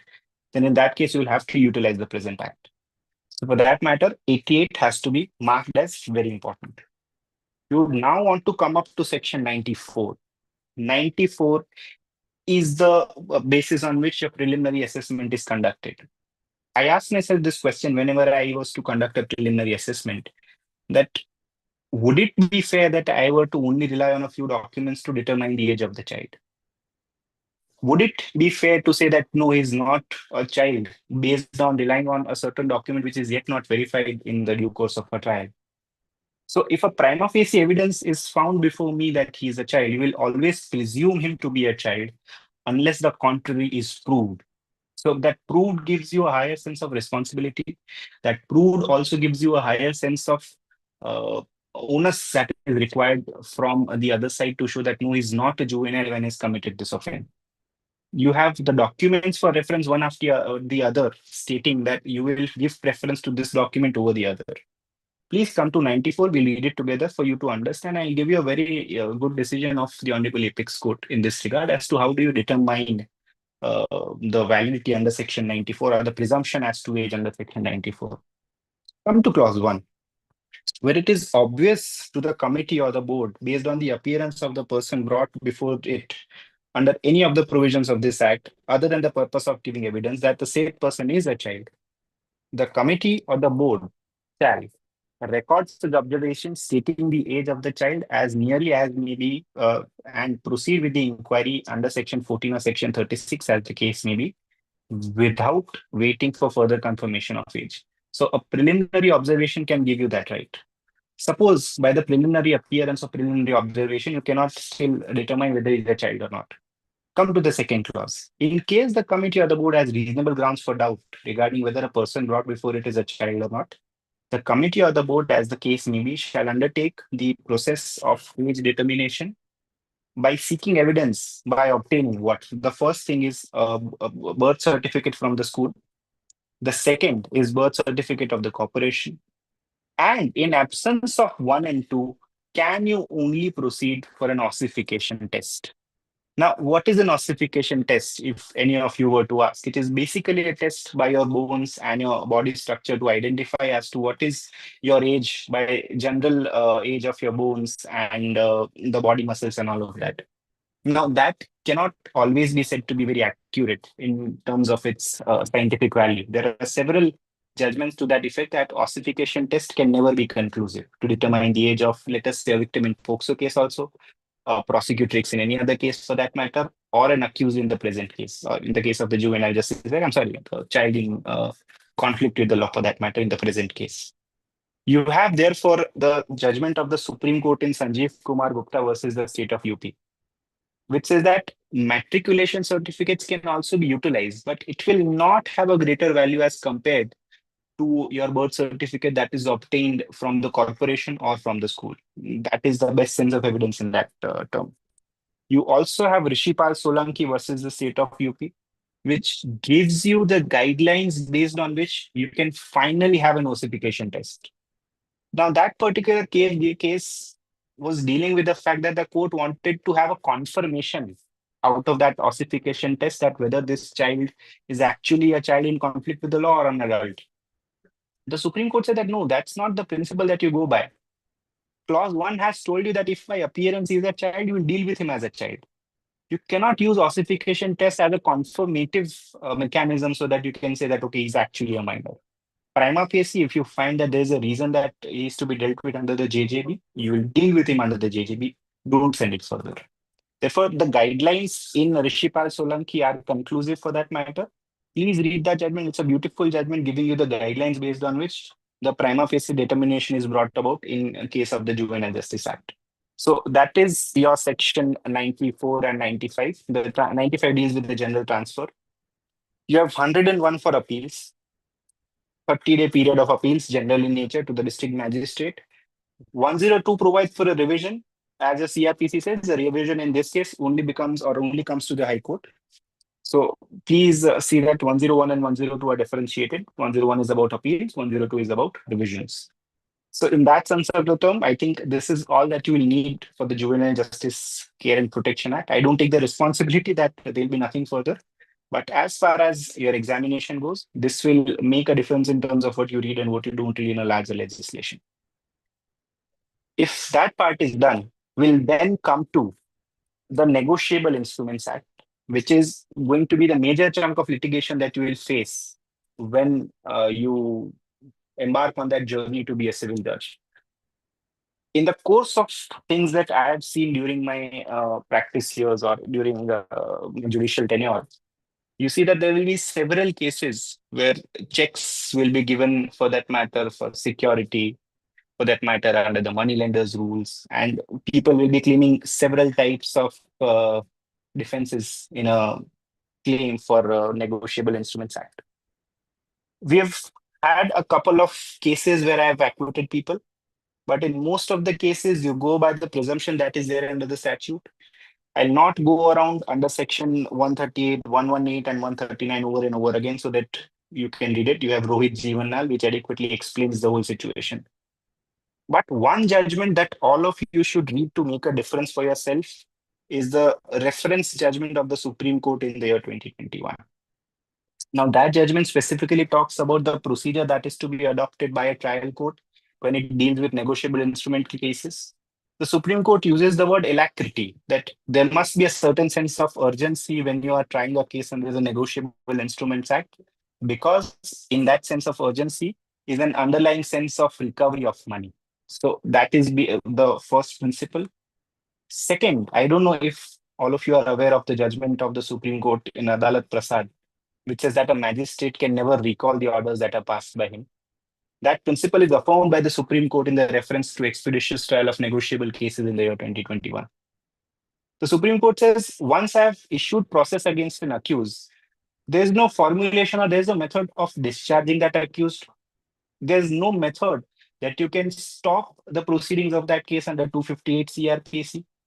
And neither can the accused even get the remedy of discharge available to him. He can only have an acquittal. Quashing powers, therefore, are not discussed, but powers of the trial court while dealing with the accused under the Negotiable Act or the Negotiable Instruments Act for that matter are discussed. There's another distinction drawn. If you read the Negotiable Instruments Act, it says that all the cases under the Negotiable Instruments Act must be tried as a summary case. What does a summary procedure mean for that matter? I'm in a summary case not supposed to record the complete evidence or cross-examination or examination of the accused, and I'm only supposed to take the substance of his cross-examination and let him go, or to proceed with the case further, whatever the case is. So this is where the Supreme Court draws a line. It says without converting that case to a summary case, or for that matter, a summons case, and avoiding an inquiry under the summons trial or a summary trial, you are directly proceeding with the matter. That is not the correct way to proceed. The court says that you must record an order at the start of the proceeding with a prima facie finding that I am not ready to deal with this case as a summary trial and I am converting it to a summons trial. And several magistrates of my batch, of a batch senior, had taken up this modus, and this is now being religiously followed by them, if I can proudly say that. So this is one little aspect that will make a difference if you were to try a case today also, or that you are involved in a trial of negotiable instrument cases also for the complainant. Having said that, what is the little defense that an accused can take when the court says that I'll be trying it in a summary manner? The accused can say that my defense is not properly brought on record if the court seeks to try it by a summary mechanism. So I need it to be tried as a summons case, and therefore I can completely cross-examine the complainant. So this is one little benefit that the accused has if it is converted into a summons trial. So for that matter, please read the 21 judgment of the Supreme Court. I've repeated the name again. I'll just give it to you also. It is the in reference expeditious trial of negotiable instrument cases of the year 2021. So that's how the judgment is. I've given that list also, but I'll give my notes also to you after the end of this lecture. This is one little aspect of negotiable instrument cases that will hamper your working. The next aspect is that the accused does not appear even after repeated services of summons. There's a very good judgment of our Honorable High Court in this reference. The court brings in a little distinction that this is a quasi-civil remedy having a criminal effect. Why does the court say so? Because if the accused today does not appear before me, the court is not rendered helpless. You can close the right of accused because it is a quasi-civil proceeding and still proceed with the trial. What rights can I close? You can close his right for cross-examination of the complainant. You can also cross his right of further statement under 313 and proceed with the trial. That is the judgment of Manoj Vasudev Sompura versus the state of Gujrat. You can look into that judgment. It says that it is a quasi-civil legislation or a quasi-criminal legislation. Therefore, that right can be closed. So one other step of your hurdle has been crossed. If the accused deliberately does not appear, you are not rendered remediless. So Manoj Sompura, I think you have understood that judgment enough. The second part of the trouble is that despite issuance of warrant, the accused does not appear before you and challenges that warrant before the higher court in revision or in a special criminal application or that are written under 227, whatever the case is. The High Court in a judgment has made it clear that without cancellation of that warrant or conversion of it into a bailable warrant, the accused cannot challenge it further in any other proceeding, because he cannot even file an affidavit when he's absconding from the court proceedings. So even that judgment will help you. I've written it in my notes. I'll give it over to you also so that you don't find trouble in case where such tactics are adopted by the accused. Third is the case where you will find several companies, NBFCs, financial institutions that are day in, day out dealing with the problems of dishonor of check, and that the accused will come up with basic pleading or basic defenses like the company is not joined as an accused, only the directors are joined, and that the partners of the company are not joined, the partnership is not registered. For all those limited set of defenses, we now have a better mechanism in terms of judgment. We have seen the Anita Hada judgment of the Supreme Court. It is very well appreciated all throughout. It says that service to a director is sufficient enough in terms of the service to the company also. It amounts has to be the same. Although in that sense, you have to join the company. Anita Hada ne, it is mandated that you have to join the company. But service to the director also counts as the service of the notice to the company itself. So that is one distinction. The second is the defense, where the accused says that the partnership firm is unregistered. The partnership firm that has filed the complaint is unregistered. You have the judgment of Justice Pardiwala in Ruturaj Ayurvedic Guru Udyog, which says that even if a firm is unregistered, the bar under section 69 subclause 2 of the Partnership Act does not apply to a criminal proceeding under the Negotiable Instruments Act. So that part is also covered. Let us say I'm an unregistered partnership firm, I can still file a case under the Negotiable Instruments Act. The third is a problem where all the partners of the complaining partnership firm are not joined in the complaint. The High Court takes care of that eventuality also. It says, I have to file the complaint through one of the partners. It is sufficient that one of the partner files that case. That is a judgment of GK Axams of this Honorable Court. It's a very recent decision, and you can find it that even a partner can file a complaint, a managing director can file a complaint, a person who is in charge of the affairs of the company can file that case. So for that matter, all those persons are covered in that ambit. You now have a new stage that is introduced in terms of section 143A. 143A, the Supreme Court has made it clear that Rakesh Ranjan Srivastava, all of you must have read that judgment. It's all over the news, that it is a discretionary remedy. Factors are laid down in that judgment, jo bolte hain that these are the factors that you consider while saying that whether to grant the complainant compensation to the tune of 20% or not. You have the judgment, or a very beautiful judgment of Shri Guru Datta Sugar Mills, which says that an official signatory of the company cannot be considered as a drawer, and therefore compensation or interim compensation under 143 cannot be imposed on him. So that also you must see that the directors cannot be slapped with that kind of an interim compensation. And by the same corollary, you have the case of Vijay Agarwal, which says ki if you cannot impose 143A on the directors of the company, you cannot impose 148 as an interim compensation after the judgment on those persons. I assume in that sense that you are aware of these sections, because given the characteristics and given the limited time frame, and directly dealing with what all can be written in those answers if you were to put those in your papers. So this is where the distinction is drawn. Now a little brownie point if you were to consider 143A. Before the Supreme Court decided Rakesh Ranjan Srivastav, our High Court in Deccan Charters had already settled this law. It had said that 143A is discretionary inherently. Even if you read the words, you will find that it is a discretionary remedy. Therefore, even before Rakesh Ranjan, you had Deccan Charters in Gujrat, which had settled the law. This you will only find in a limited set of reporters who have come up with this judgment, but I was fortunate enough that the Judicial Academy taught us this. And I'm thankful for that matter that 60% of the judgments under the Negotiable Instrument Act that I'm dealing with today is what the Judicial Academy has given me. The next question is, how do you access those judgments? It's on the website of the Judicial Academy. Just go to it, go to the publication part of it. There's a 300-page PDF dealing with Negotiable Instrument Act judgments. They've kept it in a public domain, so all of you can take advantage of it, and please do. This is where 150 takes of things. Now, one important question that several judges today, I would say that there's a little contrast as to the general law. What they do is, if they've imposed an interim compensation under 143A, they, for the non-deposit of that amount, seek to close the right of cross-examination of the complainant on behalf of the accused. That is not permissible. The Supreme Court, a three-judgment of the Supreme Court in Noor Muhammad versus Khurram Pasha has clearly clarified it, that if he does not deposit that amount, you have a remedy under 421 and 431 CRPC.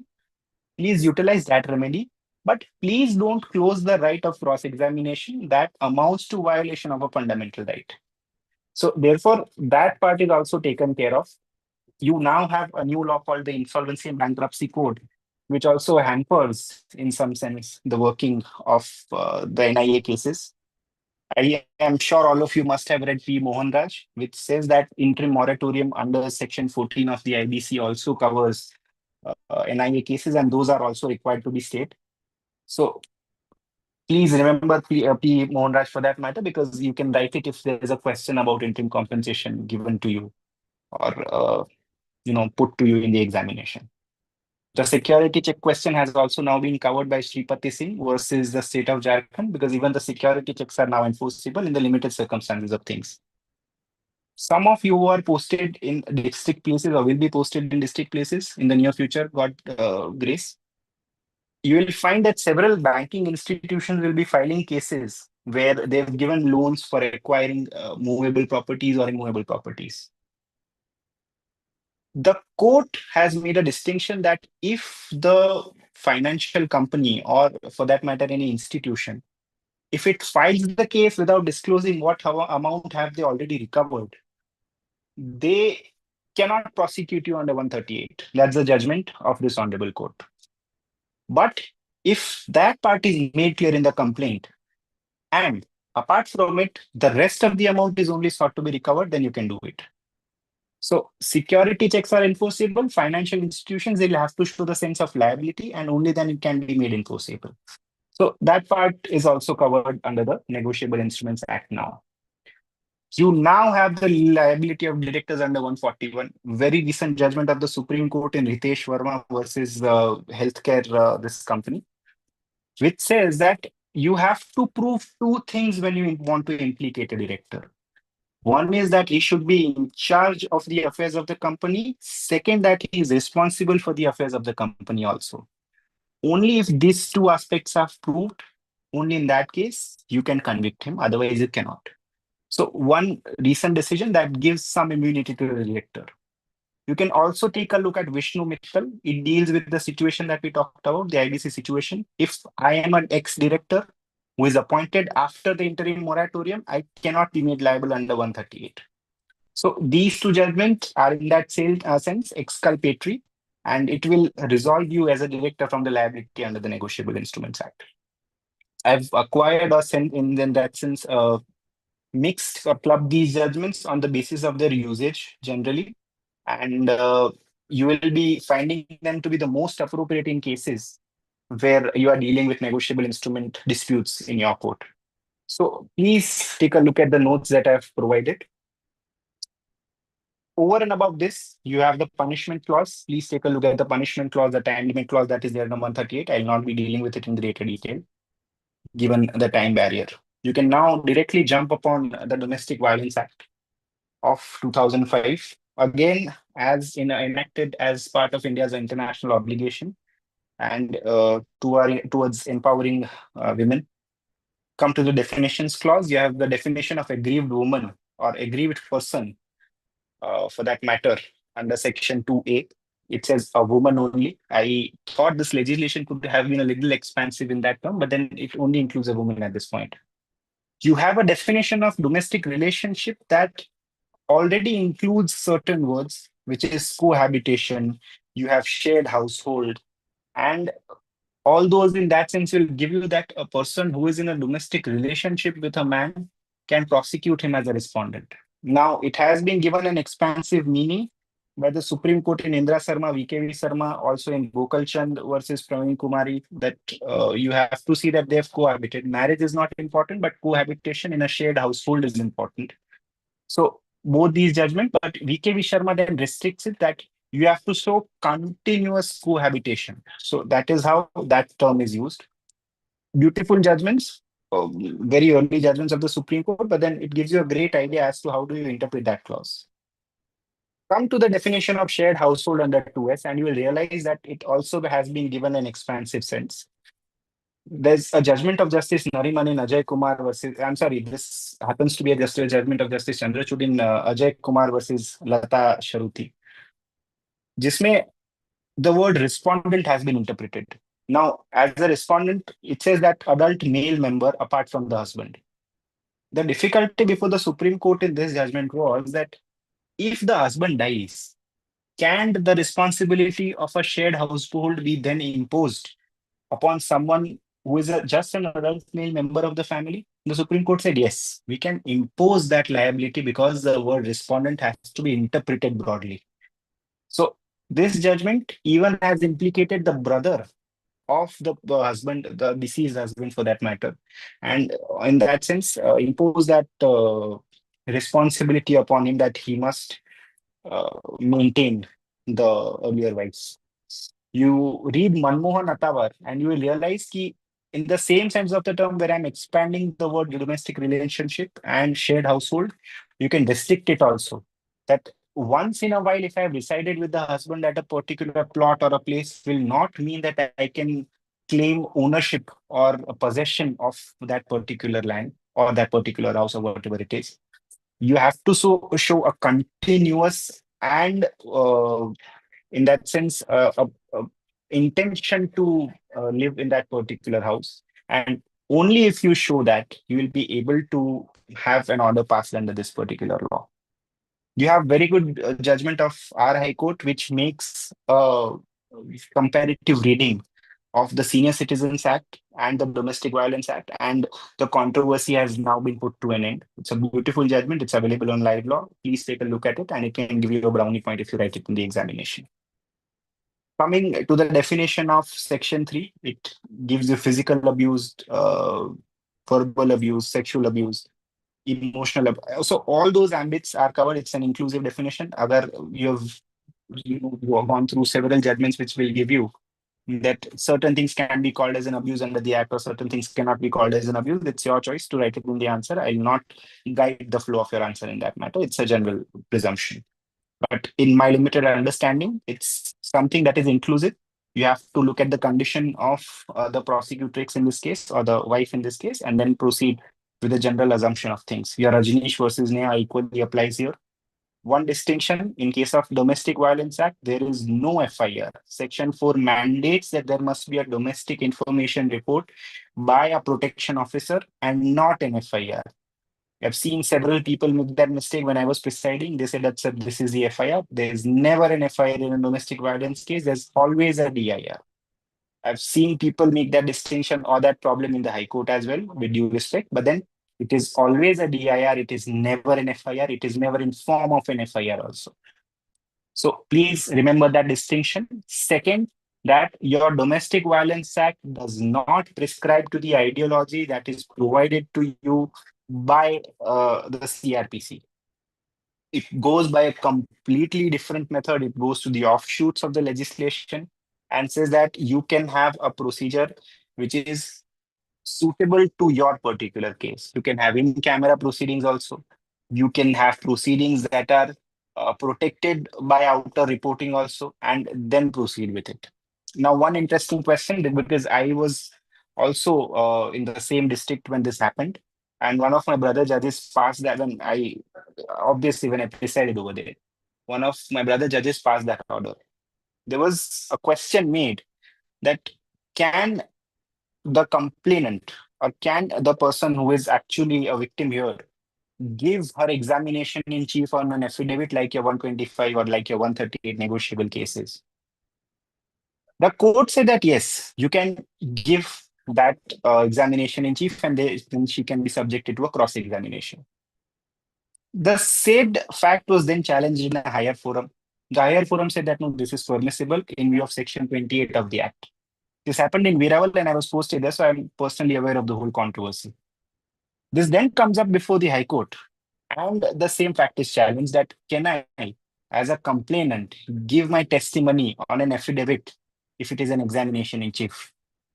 So High Court in Samir Kumar Chandubai Joshi versus the state of Gujarat lays down that Section 28 has equal powers or ample powers by which you can restrict the operation of your CRPC. One. Second, you can prescribe your own procedure, but not contrary to the law. Therefore, it facilitates the working of the Domestic Violence Act. So one important judgment that will add on to your little package that will give you a better benefit is this judgment that 28 May you can have your own little procedure prescribed. In that reference now, come to the orders that can be passed by the court under the ambit of the Domestic Violence Act. Now, before I go to that, you must have read the recent decision of the Supreme Court, which says that you cannot issue warrant for non-appearance in cases of domestic violence. Please make an important note of it. Write it in your Bear Act, in your notes, wherever you want. don't issue warrants unless it is for non-compliance under the Domestic Violence Act. Okay, so this is a recent decision. Just Google it once and you will find it in your fingertips. In this reference now, come to the Domestic Violence Act.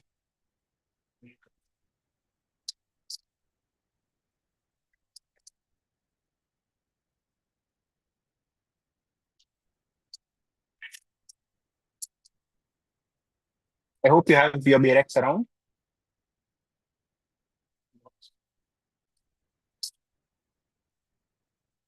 We've gone to the definitions clause, but I'll make you mark some important definitions here.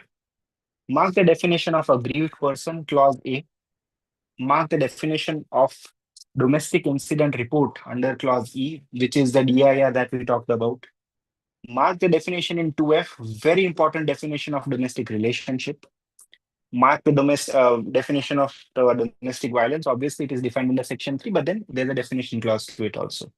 You have monetary relief under clause K, respondent under clause Q, extremely important. I've given you the judgment as well. Now, proviso to it is of a greater sense of interpretation. 2S is your shared household, and it also includes a joint family house in the later part of it. Section 3, as we have already talked about, gives you the definition of domestic violence. Come to section 5. This is your mains question for sure, in my limited understanding. It gives you the duties of a police officer, a service provider, and a magistrate under this act. So therefore, this is the coinciding duty that is provided under section 5. Please read it very carefully and create it into an answer so that you are able to cover it in the complete sense of the term. 6 is the duties of the shelter homes. I'm not getting into the details of it. You can now directly come to section 12. Section 12 talks about the application to a magistrate. How does that application proceed? The proviso to it says that it must be by a DIR. Please read the proviso with me. Provided that before passing any order on such application, the magistrate shall take into consideration any domestic incident report received by him from the protection officer or the service provider. So your remedies are twofold. You can go to the protection officer and register a DIR. You can also go to a magistrate and directly file a complaint. But the important question here is, sir, that can the magistrate, under my private complaint, direct a police inquiry under section 202? The answer is in negative. You can never, in a DIR, direct the police officer to investigate that particular offense. In the most of the cases, all you can do is that you can say that this is an offense also under 498 that is made out, and separate inquiry can be taken care under that head. But never in a domestic incident report, direct a police inquiry under 202. That is never the case. That problem has happened several times in our state, but then I don't think that should be repeated any further. So never a police inquiry if it is a DIR. Now, relief sought is to be seen under clause 2. That will give you how is it to be weighed. And clause 5 gives you an essential timeline of 60 days. Several times a question of MCQ. I've seen it even in my exam. So that 60-day timeline is important. So please mark that timeline. Under section 13, you have the service of notice, and there's a 2-day time limit that is given. So please mark that timeline as well. Now, can a DIR report be amended?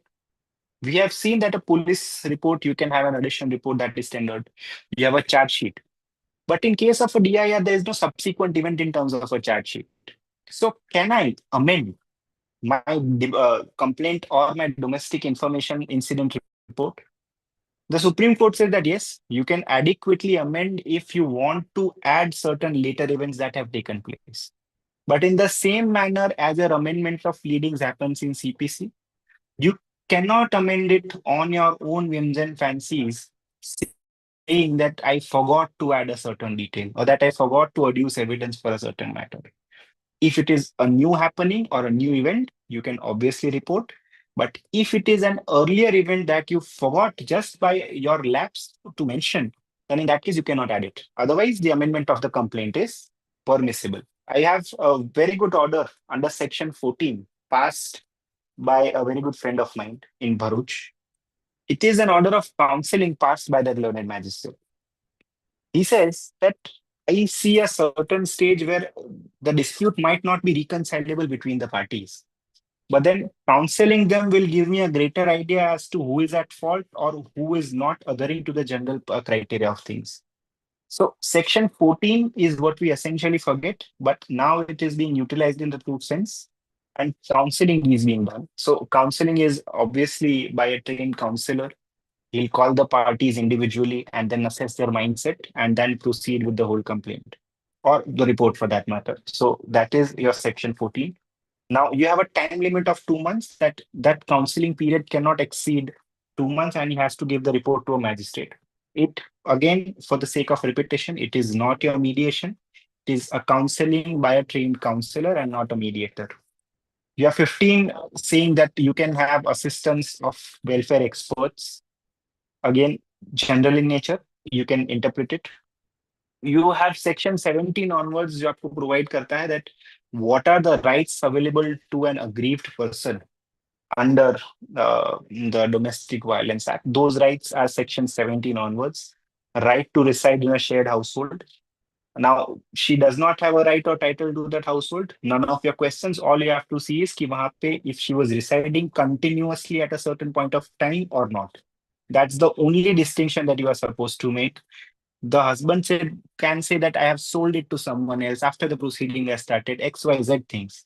But if you find that there is a continuous residence of the wife in that particular premises, it is my suggestion that always in those cases, please pass an order to have her reside in that shared household. Now, same must not be at the detriment of the other members of the family who are residing there. You can also make the distinction in your order. You can say that she can utilize X part of the house. Let us say the wife can utilize 2 rooms on the left of the house along with the kitchen and XYZ. But the rest of the family will utilize the right part of the house, which has more number of rooms and houses. So this controversy, as I've already told you, has been addressed by the High Court very recently, and you can read that judgment. It's a beautiful judgment. So 17 gives you the right of a shared household. 18 is protection orders. 18 general in nature again, but protection order can be of any sort. You can give her police protection, you can give her a certain custody of a child. All those can be done in the section 18. See the things that are given in that ambit. Prohibit the respondent from committing, so it's a restraining action, committing an act of domestic violence, aiding or abetting such commission, entering the place of employment of the respondent the aggrieved person, attempting to communicate with the respondent, alienating any assets or bank account or anything of the aggrieved person, or causing any violence on the aggrieved person. So all these are covered under the ambit. You have resident orders under section 19 that can be passed. So 17 and 19 are in that sense different. 17 is the right to reside in a shared household, but 19 is a separate right to reside somewhere else, to give her a place of residence outside of your shared household if the act is of such nature. So now, before you pass any order under section 19, the Supreme Court in Sangeeta Saha versus Abhijit Saha has made sure that you prima facie observe that there is an instance of domestic violence. So there's a prima facie observation required before passing an order under section 19, because it's a drastic order. You are basically telling someone that please arrange a house for someone else, be it on rent, be it on purchase basis, anything, and make her live in that house. So drastic order in that sense, but can only be passed in a situation when there is a prima facie observation that, okay, there is domestic violence. So please mark that judgment. That is Sangeeta Saha versus Abhijit Saha. So under that particular section, you can also take security of keeping good behavior as your CRPC provides. You can read clause 4 for that matter. It is adequately explained there. You have monetary relief under section 20, which is generally the case that will come up before you. You have general complaints stating that they will be seeking all the reliefs, but majority of the complaints before you or the reports before you will be seeking monetary relief in terms of regular maintenance or in terms of lump sum compensation, one way or the other. So 20 will be the essential point of contention that is brought before you. So please read 20 very carefully. Custody orders you can pass under 21, apart from your child custody matters, but this custody matters for the child, you can also pass under 21, but those will be of a primary nature or interim nature for that matter. Compensation orders. Now, 23 is a power to grant ex parte orders under this particular law.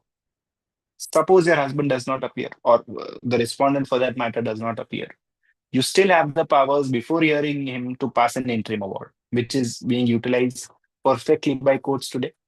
Even after hearing the husband for the time being, so that the process is conducted faster, you pass interim order so that final order becomes closer. So 23 has to be utilized in its truest of senses. 24 you can skip for a while, copies to be provided free of cost, there's nothing new in it, but 25 is again a very important section, that duration and alteration of order. This is similar to your 125(3) or whatever the new section under the BNSS is. That will give you an idea that how can I alter the orders, or how can I make more better orders if need be when a particular situation arises. So 25 will give you that particular right.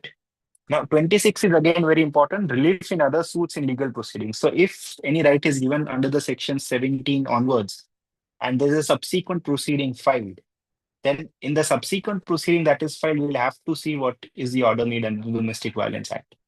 This principle is now recognized in the judgment of Rajneesh versus Neha, adequately taken care of by the Supreme Court, where you have to disclose that I have filed so many cases against this person, or that these many cases are pending against me, against the so-and-so person. There's a affidavit of income and liability and assets also that is filed, but all of you will be aware of it. I'm not going into greater detail of it. Jurisdiction, you can write down your section 20 CPC, same terms, cause of action arose where the aggrieved person resides or where the defendant, or I'm sorry, the respondent resides, as the word used in the section happens to be. So it is as good as your 20 CPC. 28, we have discussed the judgment also, but in that case, we'll have to see that the procedure can be overriding as to that of the CRPC. 29 gives you a general timeline of 30 days, and an appeal can be made to the Court of Sessions. So any order under the DV Act, it's not an appeal under CRPC, it's an appeal under Section 29. So this act also provides for an additional remedy, but we'll come to that a little later. 31 is the penalty where you can impose warrants or you can issue warrants for breach of orders. That breach of order will only happen under 31, otherwise you will be in no position to issue any warrant any further, anytime. So that limited distinction, please keep it in mind. There's an imprisonment clause also for 1 year. Nothing more than that. No other warrants can be issued because this is not per se a criminal legislation.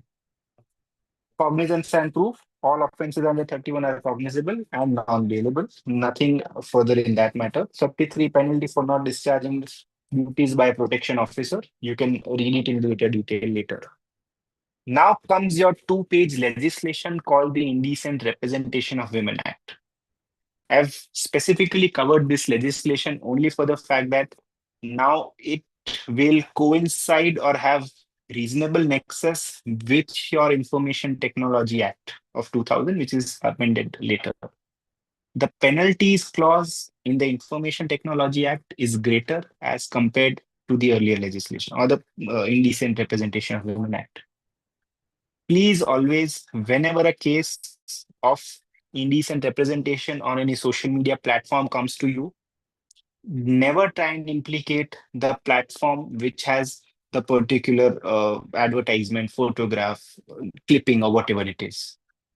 The platform can only take care of the media that is given to it. It can stop the circulation, but it can in no manner be implicated for an offense under the Indecent Representation of Women Act. You still have a mechanism to implicate them under the IT Act, but not under the Indecent Representation of Women Act. The person only who has published that information, propagated it, and has seen that there was an intention on his part to do it can be implicated under the Indecent Representation of Women Act, not otherwise. So that little distinction, please keep it in mind. Beautiful judgment of the Supreme Court as early as in the year 2000, Prakash versus the state of Delhi or Prakash versus the state of UP, which defines as to how the Information Technology Act is intertwined with the Indecent Representation of Women Act. It's a 3-page act. All of you can take a brief look at it. and see what are the contours of that act. I'm not going into details. If there's any doubt, you can ask me about it. But having said that, I think I have covered the major part of the acts that was given to me, given the paucity of time. But if there's any doubt or any question, I'd be happy to take it. Thank you so much, sir. Now we open the floor for question and answers. Participants, if you have any questions, kindly raise your hands, or you can ask your questions in chat box or directly from the speaker. I'd be happy to take them. I'll not want to read the chat box because it might lead to a little interpretation. People can ask the questions directly. I have no problems about it.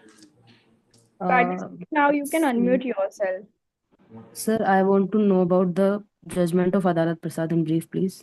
Yes. So Adalat Prasad told you that a magistrate, if he issues process against a person, let us say under 204, and after issuance of process, he feels that, okay, this issuance of process or any order that I have passed is bad in law.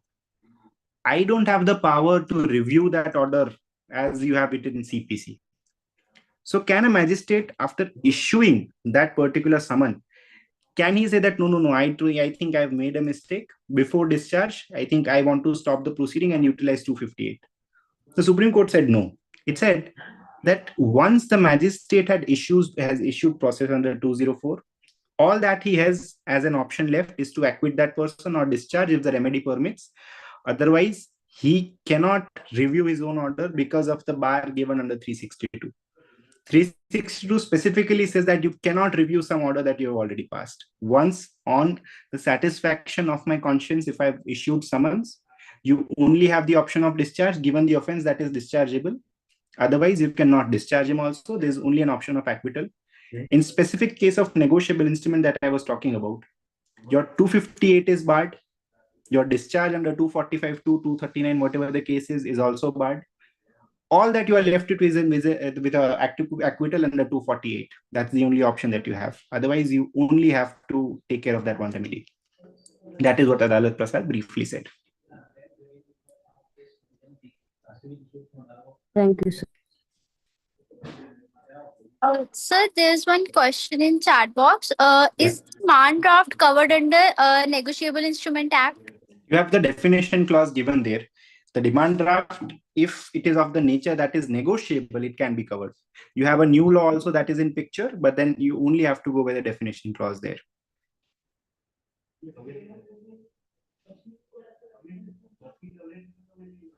Anyone have any other question? Any participant? There is someone who has said that P. Mohanra judgment overturned by Rakesh Bhanot versus Guru Das Sagro. I don't think so. It is overturned. P. Mohanraj still happens to be a very good law. And you still have section 31 that is in picture, which says that even if the new management takes over or the company is liquidated, the earlier directors will still be made liable. So I don't think it is overturned. It is still on the same lines.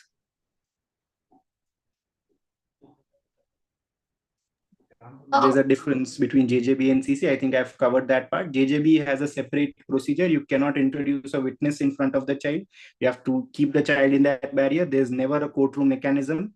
JJB is a completely informal mechanism. You have to sit not as a judge over there. You have to sit as a member and interact with the child. There's no formal testimony. You have to deal with him in questions and answers so that the child feels comfortable. In your criminal case, it is always that you treat an accused like he has committed an offense in the first place and he's being treated as one. So that is the primary difference. Then what we've highlighted is further.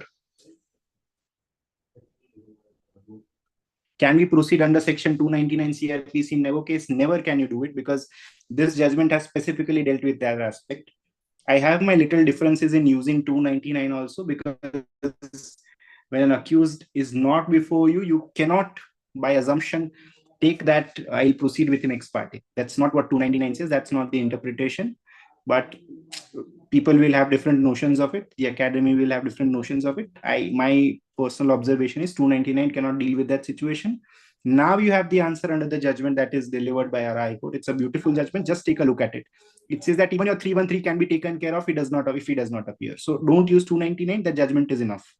And utilize summary procedure. What else would be left? Summary procedure, you don't even have to wait for the fact that he gives a statement. You just have to record the substance of it and proceed as if he's guilty. So 299, not something that you could do. If an accused is processed under 319 only on oral evidence, can he be discharged or given benefit? So whatever the legislation that we're talking about and the stage at which is implicated.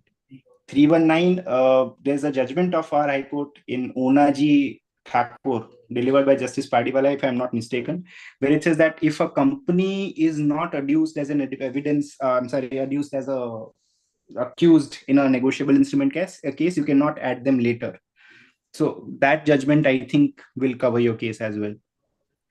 Why the appeal of acquittal of accused is filed in the High Court only by the complainant? So please read 378 subclause 4. You have a new judgment also that says that 372 by implication, you can call him as a victim and file a complaint in the district court. But I think that's, in my little understanding, I think it's the misreading of a law. The Supreme Court has done it with due respect. We'll have to respect the law. But when there's a specific provision dealing with one aspect of the appeal, you cannot by implication go into other law and say that, okay, this is also permissible. I think that's overriding the remedy that is there in the law, but I have my differences over that judgment. IPC 420 negotiable complaints tenable, 100% tenable. It is never a principle of jeopardy. Justice A.K. Sikri, when he was there in the Delhi High Court, there's a beautiful judgment where he has said that 420, if it is made out in the 138 complaint also, you can implicate him, both special laws. But for that matter, you will have to show that 420 is made out. Yeah. So you will have to show that 420 is made out. You can certainly proceed in the same complaint. Okay? There's no problem about it.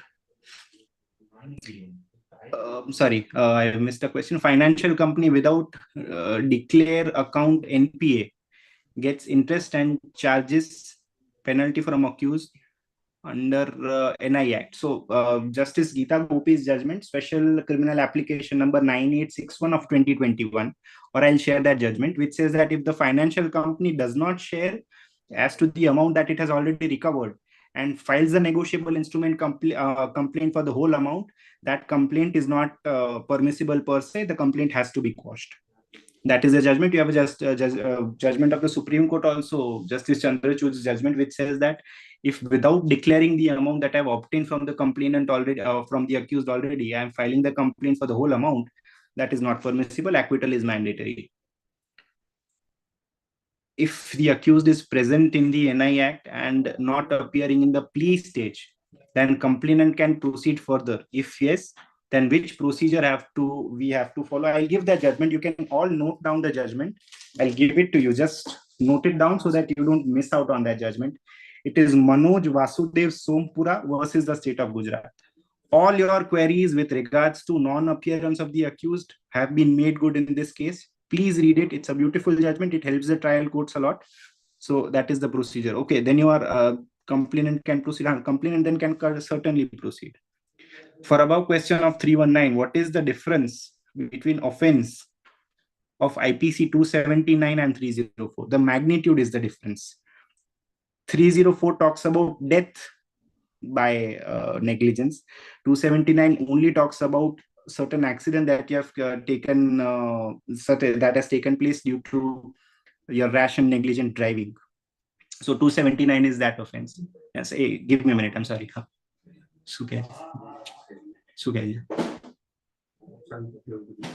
I 10 minute can? Out sorry.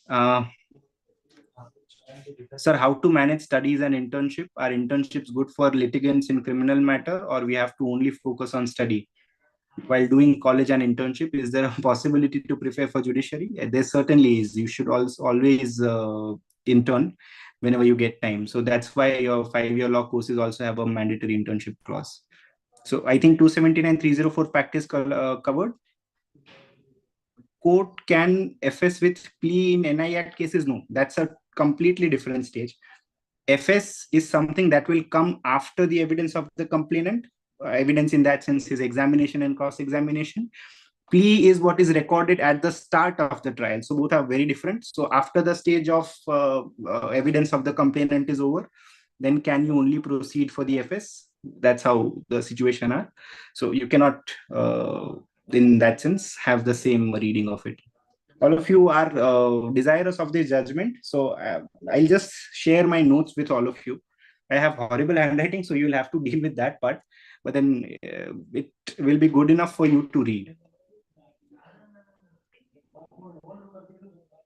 Sorry, sir. My question is, what if the offense is under 279 and 304? Can the accused processed under 319 be discharged or given benefit of 258? The penalty, I think, in both these sections is below 2 years. So you have to necessarily go by a summary trial. And 258 in 304 cases should never be the primary remedy. I don't think that's something that you can do or you should do even also. If FS somebody asked, what is the question? Sir, please focus on 274 of BNSS. I'll have to see that section, sir. I'll have to go through that.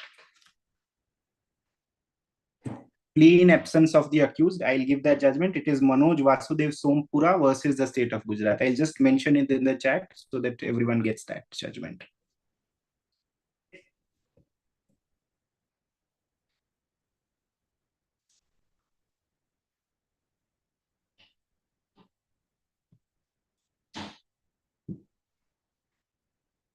I've mentioned it in the chat. Any judgment for discharge of accused in NI Act cases, he can never be discharged, sir. Under the new law, under the BNSS, you have a mechanism where he can be heard first, but that is also under consideration before the Supreme Court as yet. As we talk about it, it is still being considered by the Supreme Court. I don't think you should do it because the old law did not permit it, neither does your 138 permit it. It is specifically barred, so don't utilize that remedy. Never ever say that discharge is possible in an NI Act case. Sir is asking what is FS. FS is a further statement that is under 313. So the first stage of a criminal complaint is that you file your complaint, based on which, for the offenses that you have mentioned, the court issues a summons or the process to the accused. That is the stage of process. Post which there's a stage of plea of the accused when he appears. The accused will enter his appearance and say that he is guilty or not guilty of the offense. The next stage is that if the accused says he is not guilty of the offense, you will then take the case of evidence of the complainant. You'll take his cross-examination, his documentary evidence, all of that. Suppose after his cross-examination, there's no other evidence. And in that case, on the basis of the evidence that is taken by the court, you will then ask the accused that what do you say about the evidence that is given by the complainant? That is the FS. Thank you so much, sir. You are solved so many queries of the various participants. With that, no further questions are there in the chat box. So now we are just closing the day one session of this program. So, sir, on behalf of the organizing committee, I extend my deepest gratitude towards to you, not only for accepting our invitation, but also this wonderful session. In your session, you specifically also shared some specific section with all participants that they should focus while reading those bare act for preparing for the judicial examination. So thank you so much, sir. We look forward to host you in our upcoming capacity building program also. Thank you so much, sir. And Sure. Thank you for the opportunity. I hope I was helpful to all of them. I hope I did not bore you enough. Yeah, no, sir. Yeah. Thank you, sir. Yeah. Thank you, everyone. Have a I'll great take your day. leave. Yeah. Thank you.